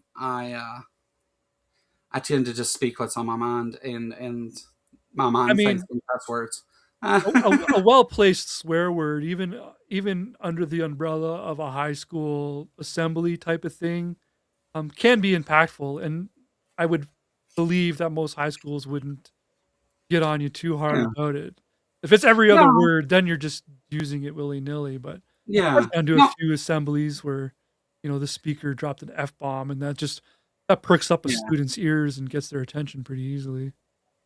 I mean, I think I could control it to the point like it wouldn't just be a cussing like tirade of cuss words, but like, definitely, some would slip. And I think you're right. I think they probably would be a little more forgiving about that than they were whenever I went to school. Like when I went to school, like even if you like, but you got to understand, like, even though I went to a public county school, like, it was very much,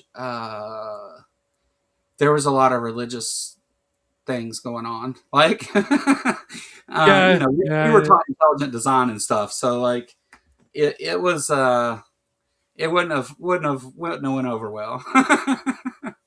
Yeah, I guess. Yeah, there's, Yeah. um, but, Yeah. the one well-placed F word when speaking to a crowd of teenagers, to exclamate or highlight a really big point, um, I think can also hold a fair amount of weight. But cursing for the sake of cursing. You ever watch Trailer Park Boys?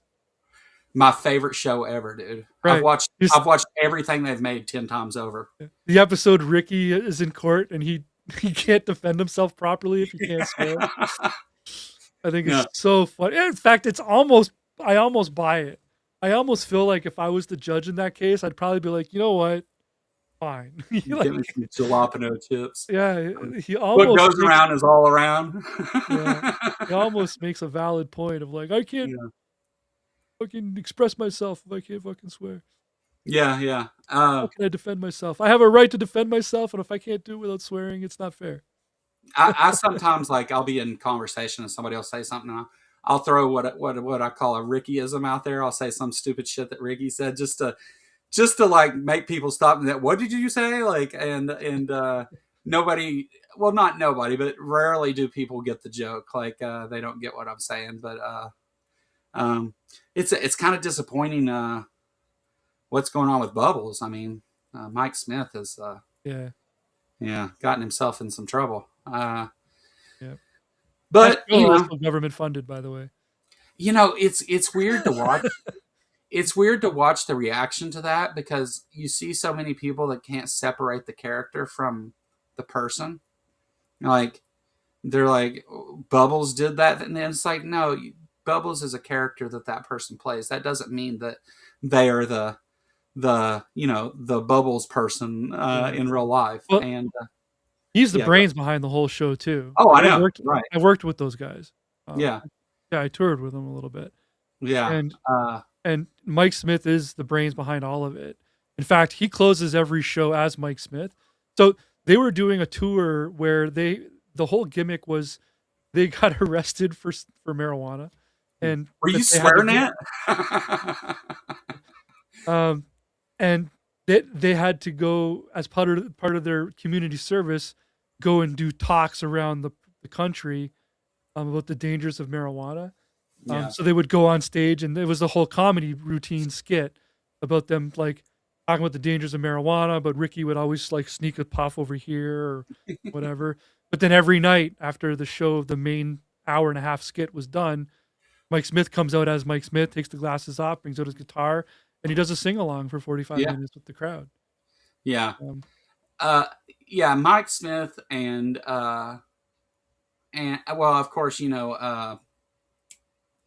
Leahy's character. He passed away, John yeah. Dunsworth. But the Pat Roach is another one that's like plays such a good character, but not really who he is. And of course, Ricky and Julian are the stars of the show. But the My friends yeah, used to call me J Rock, by the way. J Rock. Yeah. Oh, I ain't gonna do it. I'll do it sometime. No, that was like in my 20s. I was J Rock. Where's J I'll, Rock? I'll give you a good J Rock impression one day. I'll because I can do a good J Rock, but um, I do a lot of different impressions actually. But the no, Trailer Park Boys is like one of my favorite things.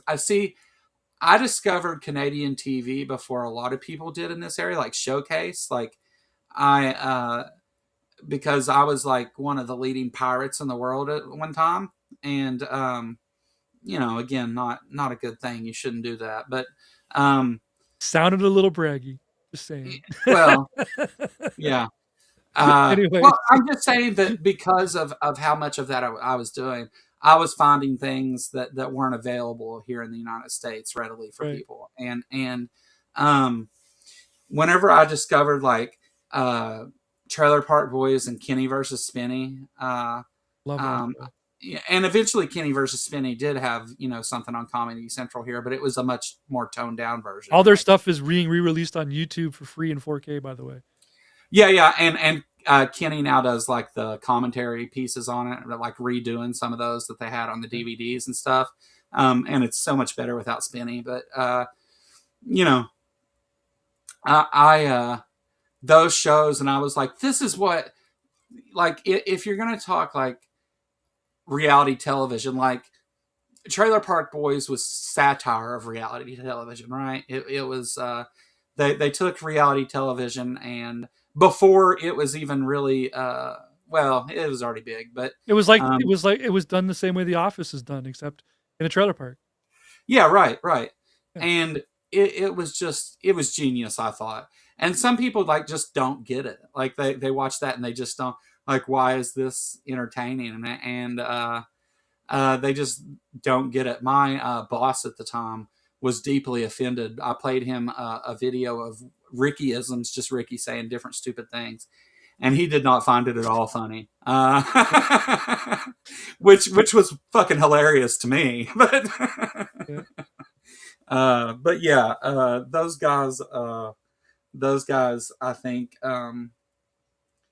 they had something special with that show, and it's so a lot of people are saddened to see what's going on with Mike Smith, and they know that is kind of the nail in the coffin for uh, The much worst of part about those type of things happening too is it ruins this program for everybody.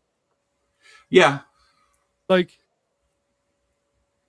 like now the whole now you can't really watch Trailer yeah. Can Park I Boys not with promote all the being a hard Trailer Park work. Boys fan? Yeah, Yeah, all the hard work everyone else put into it is now completely burned to the ground because it's hard to watch the one guy on there who's, you know, yeah, yeah. And Bubbles was like the breakout character, right? And so he's the Steve Urkel. Yeah, he was never yeah, meant to be a full character, and then it's like, but he's the favorite character, so the whole show becomes about Bubbles. yeah. I love the Bubbles episodes with Conky. Uh, oh my god. Uh, yeah, For me, it just was for me it was Steve French. I thought Steve French was hilarious. yeah. There's just so many different things that they did that was just awesome. The But yeah, you it puts this it stains the whole thing, and now it's Yeah, like I'm not promoting. I think that Mike Smith is currently in court for those things. He's and I believe in due process and the legal system and all that crap. But like, am I not supposed to be a fan of Trailer Park Boys now because of the like it puts in this weird thing, and like I don't really promote it. I mean, sure, we're kind of like having a laugh at it here, but it's something that across our United States Canadian border that we both kind of get, and for me, it's the Cosby Show, like the greatest American sitcom ever made, and yeah, one of the funniest shows I've ever watched. And yeah, now it's like I can't spend 10 minutes watching it anymore because I'm just like all I can think about is the things this yeah, man was doing in the background.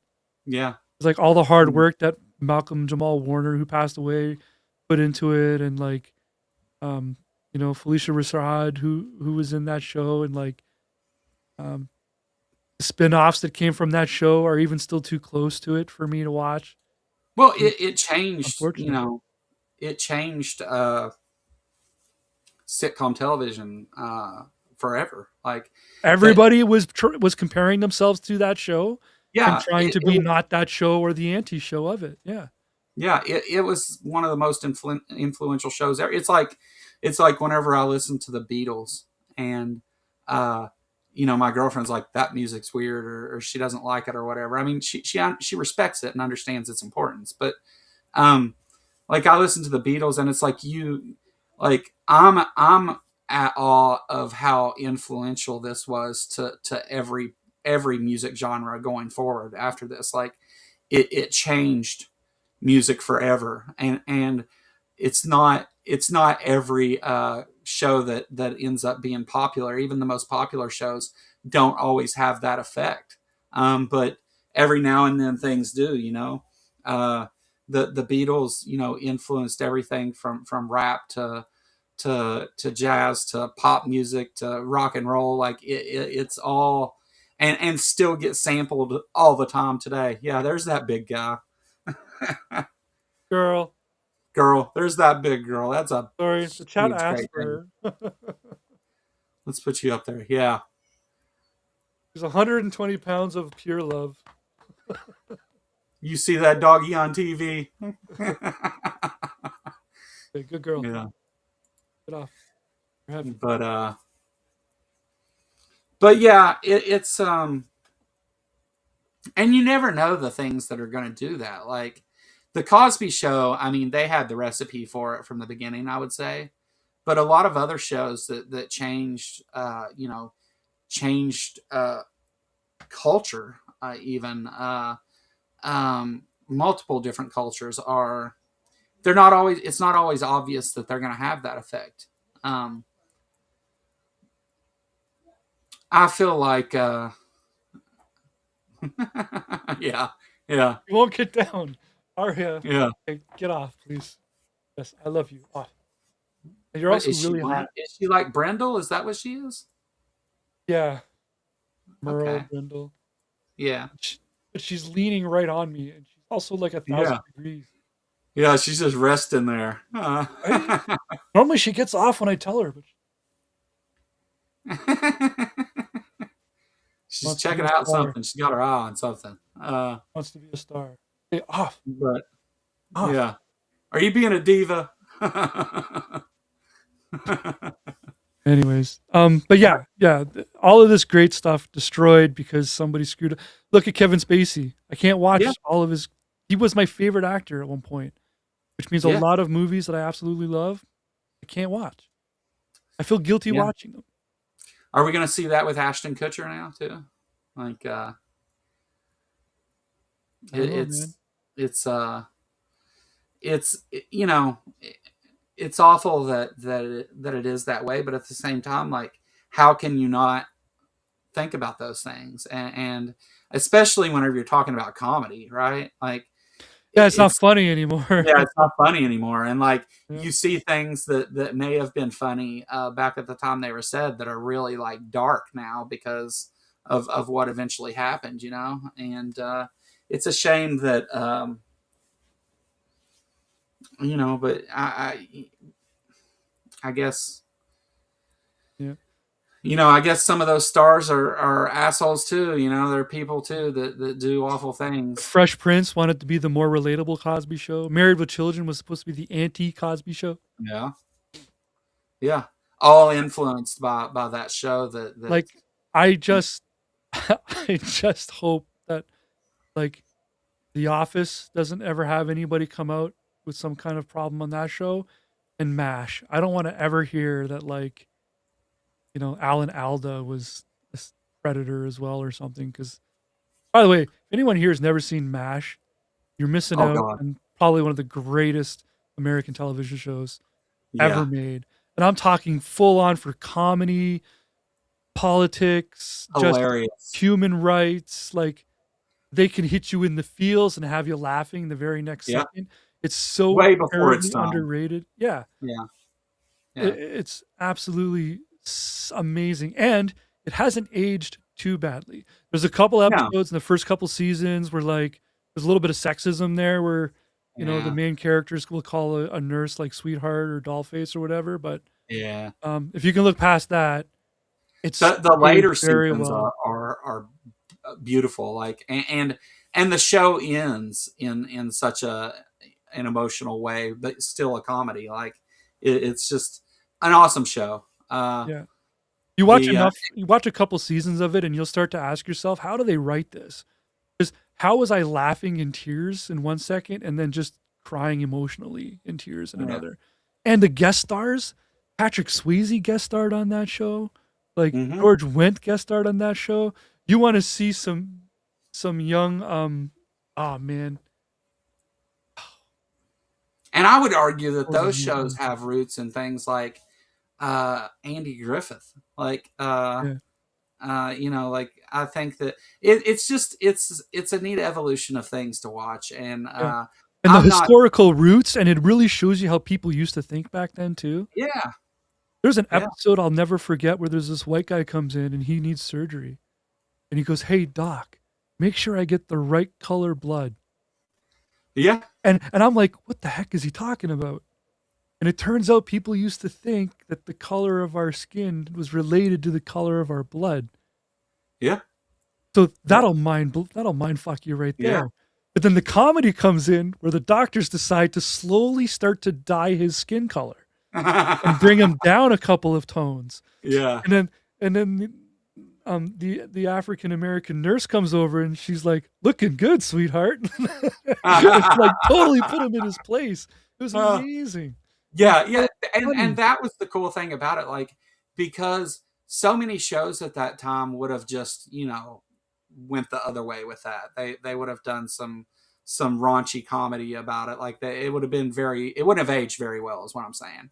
Yeah. But they did exactly what we look at today, and what you should do is like ridicule and make fun of, and put those people in their place. And they did that time after time on that show. They did that. Yeah. Some odd characters on that show, to say the least. But Amazingly well done characters, yeah, well just so well directed done. Yeah. episodes. Um, yeah, I like a lot of reaction channels. I watch a lot of like people watching Star Wars and Back to the Future for the full time and stuff. I'm just waiting for some channel someday to react to MASH because it's incredibly underrated and it has a lot of great things. It even has like a lot to say about not just racism, but like sexism and war in general. Yeah. Um, and as long as you can get past the fact that the show lasted 11 years for about a war that only lasted two, it's really kind of It was very progressive for its time. Very, very progressive for its. absolutely. Uh, the I actually have an idea, which I'll talk to you some other time about. For you mentioned game show stuff earlier, for an atheist top, because I've been trying to find some way to bring back the kind of game night type thing that we used to do here. Um, I just I'm not really the character that would make that good. I just don't. I'm not confident in myself in doing that. But You need a game designer, I think. oh yeah, right, right. Well, that's what I'm saying. I'll talk because it's similar to like have you seen and well, I'll just talk to you about it later because I don't want to put too much out there. It's a pretty cool idea, but we've hit 2 hours and Dave's getting ready to start with Saturday Night at the Atheist over there. Unfortunately, I didn't set up the redirect for it, but You can I still know set that. it up. Yeah, You can take two yeah, seconds and set it up right now. yeah. Well, you entertain everyone, and because I'm gonna get real roboty while I try to do this. Okay. Well, me to entertain everyone. You know, it's fascinating when someone says to go ahead and just talk away and entertain people, how putting you on the spot, suddenly your brain goes completely blank and you're not really sure what to do. Um, Alan wants me to do a flip. Yeah. Or at least jazz hands. There you go. Jazz hands. We go back that far though, man. Like Yes, AJ, I you would missed trust the whole thing, but it's all good, I would AJ. You trust you can. with any show on my channel. That's the scam right there. That's the whole plan. Just for you to Maybe one day so. just leave me be and I'll burn the whole place down. But Well, remember when we had your sidekick come over and I did the show in the style of yours, like Uh, Yeah, yeah. Yep, that was pretty funny. yeah, Yeah, that was a good time. Um, yeah. yeah, I should reach out to him and get Mike coming back out again some more. Um, but yeah, I've got some ideas in the works too for things as well. Maybe not necessarily into programs or shows. I did buy Ken Ham's book, which I don't know where it is at the moment, but his 40 reasons why the Noah's Ark story is still relevant or something. Um, so someday I want to start covering that. I'm thinking of like one episode per point. Yeah. Um, but you know what? I don't know that I want to necessarily do it on my channel. I kind of feel like I want to go visiting other channels and I'll bring one of the chapters to be read on that channel and have it be discussed over there kind of thing and like do a world tour without ever leaving my office. Well, I think you and I have always had a great dynamic together, like on screen. Like we have good conversations, and doesn't always just go to where you think it'll go. And you're always welcome to come over here and add in onto anything I'm talking about. All you got to do is say the word, send me a link, and you got it. Like, but also like I would love to plan more stuff and work with you in the future. I've been trying to do more collaborations and stuff with different channels and even channels outside of the atheist community. I did the thing about World Harvest Church. Um, she's a that Robin is a Christian and but sees the problem with this mega church and the corruption and things that are going on. And I think that well, honestly, I know that that's one of the most viewed recent live streams that I've done. Um, and we covered, and there's so much more we could do, and I hope that we do. But I've done so much where I've stuck to myself here um, because of prior events and stuff, and I really need to like just get out and work with more people and stuff. So I love going on other channels and talking and things, and not just telling my story. I mean, I don't care to go do that. I'm always game for that, but I've told my story dozens of times. Most people that follow me know it, and I like to go do other things, and especially fun stuff. And whenever I've came and visited your channel, it's usually been fun, except for that damn elephant book. That wasn't very fun. That upset. I was mad at the end of that show. I mean, I don't blame you. That was kind of like expected though. Yeah, Um, yeah, that was supposed to be to get some insight on a topic that is important. And like you said, it's shocking that this is supposed to be a children's book. I have a bunch more over here too that I bought. Um, I bought them all used, so I'm not supporting any of the authors, but yeah. it's still shocking that these things are meant to be for kids' books. And to read some of the reviews that parents and stuff left um, for those books that we've been reading is crazy to me. Absolutely insane. Yeah. Yeah, anytime you want to do something, AJ was part of that show too. But Yeah. anytime you want to do something, AJ, holler. I'm always game to.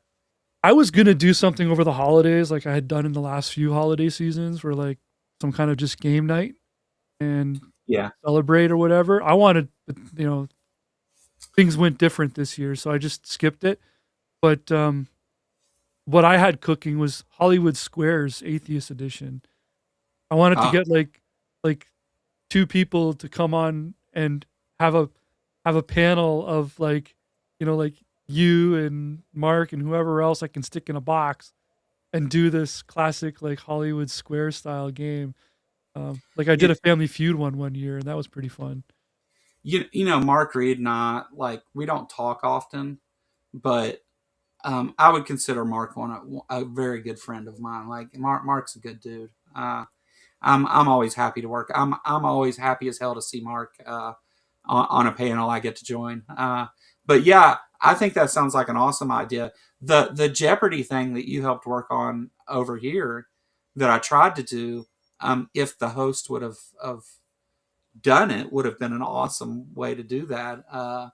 Um, and I hosted the game out a couple times and stuff, and I can do a whole like I can sit and do a game show voice for hours if need be. But like, I don't know. It's just not. I feel like I always feel like whenever I'm doing something in any kind of false way that like that people aren't going to like that from me. I don't know. So it kind of limits some of the things I say and cover because of that. But you know, I did something recently on a channel called Sunday School Dropouts, where we improved a biblical skit. Um, it was so yeah. much fun, and like you Now, should try it if you get a chance. But it was so fun. Now my episode might not get put out because what we ended. So he spins a wheel to find the topic, and the topic we got was um, the manger scene.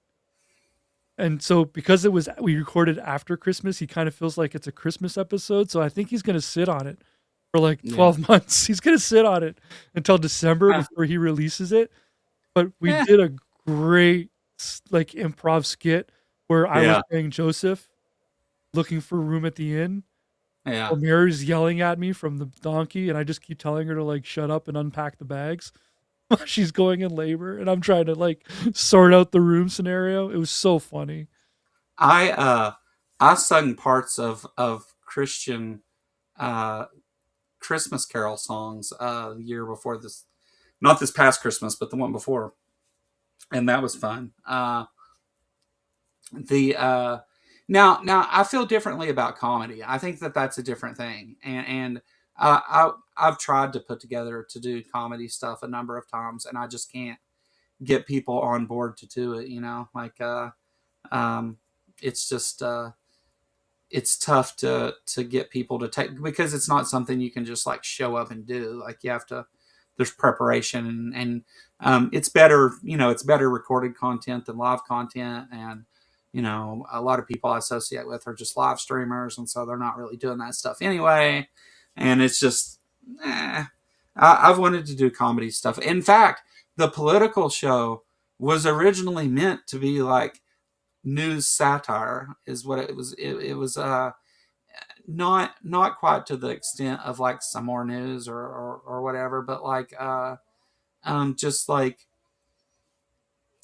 having a laugh at the stories and doing it in a fun way. And but I couldn't get anybody to co-host with me. I couldn't do that. I can't carry that on my own.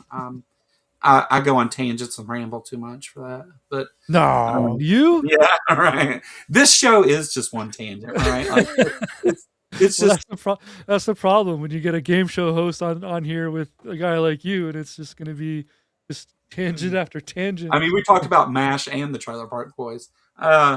The Well, but I mean, I've gotten more to like whenever I'm doing a project now, I focus more on that, and I can do like stick to whatever. I mean, it's when I do a 2 hour live stream and I have to sit here and carry it on my own because there's nobody else on stage with me, which doesn't happen often, but sometimes like I can do that. But I mean, who knows what the hell is going to come out of my mouth, because I haven't dedicated myself to, I'm only going to talk about this. Now, if I'm mad about something or something like that, obviously I'll stick to that. But the usually that's not what it is. So Yeah. I Well, have fun just interacting with the chat, like, and so I'll talk about whatever they want. My live streams are chat dependent, right? Or my members' live streams, they're like yeah.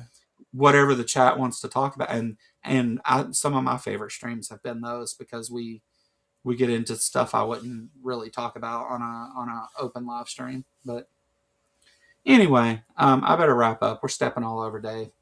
Um,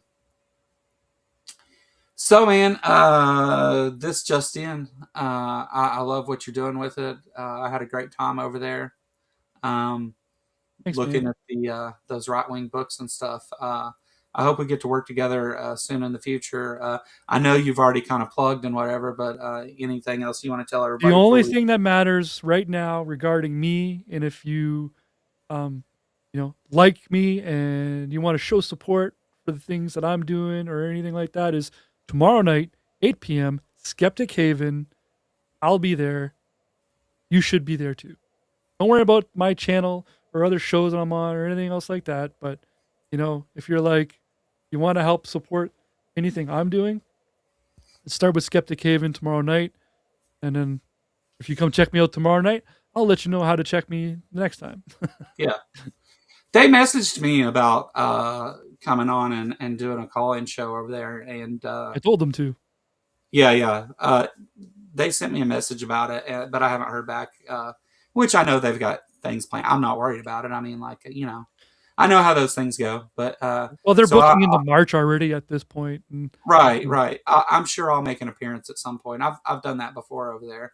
yeah, it's great, But great little program, and it's yeah, fun to be like on the ground floor with them growing, and they got some steady growth, and they don't always get calls, but when they do, it's fun, it's good times, and it's just another call-in show for anybody to check out. So Skeptic Haven. All right. All right. Well, thanks for coming on, man. And as always, it's great to sit down and talk to you. Like I said, we've got a history, and it's it's complicated and stuff. let's And keep making more history. yeah. Let's now though that I mean, I always say that the bad things that happen, rather than sitting and dwelling on those things, you take them and you leverage them to your benefit, and you use them to do your craft better, to be better at the things you do. And I think both of us have shown that we're capable of doing that. And moving on past all the bullshit, and doing what we like to do. And so always fun to have you hanging out. And check Justin out on Skeptic Haven. And I'll be back. What day is it, man? It's Saturday. Um, I've got something scheduled on somebody else's channel here soon. I don't know. I'll put it out for everybody later. Uh, I don't remember. I have to look at my calendar anytime I say what I'm doing about anything. But I'll for sure be on every Thursday at 1 p.m. with Politicality. So come check that out. We have a lot of fun over there talking about serious things, but we do it from the atheist perspective. So a lot of fun doing that. Even if the world is going to shit. All right. Thanks, everybody. Have a good day. Later. Bye.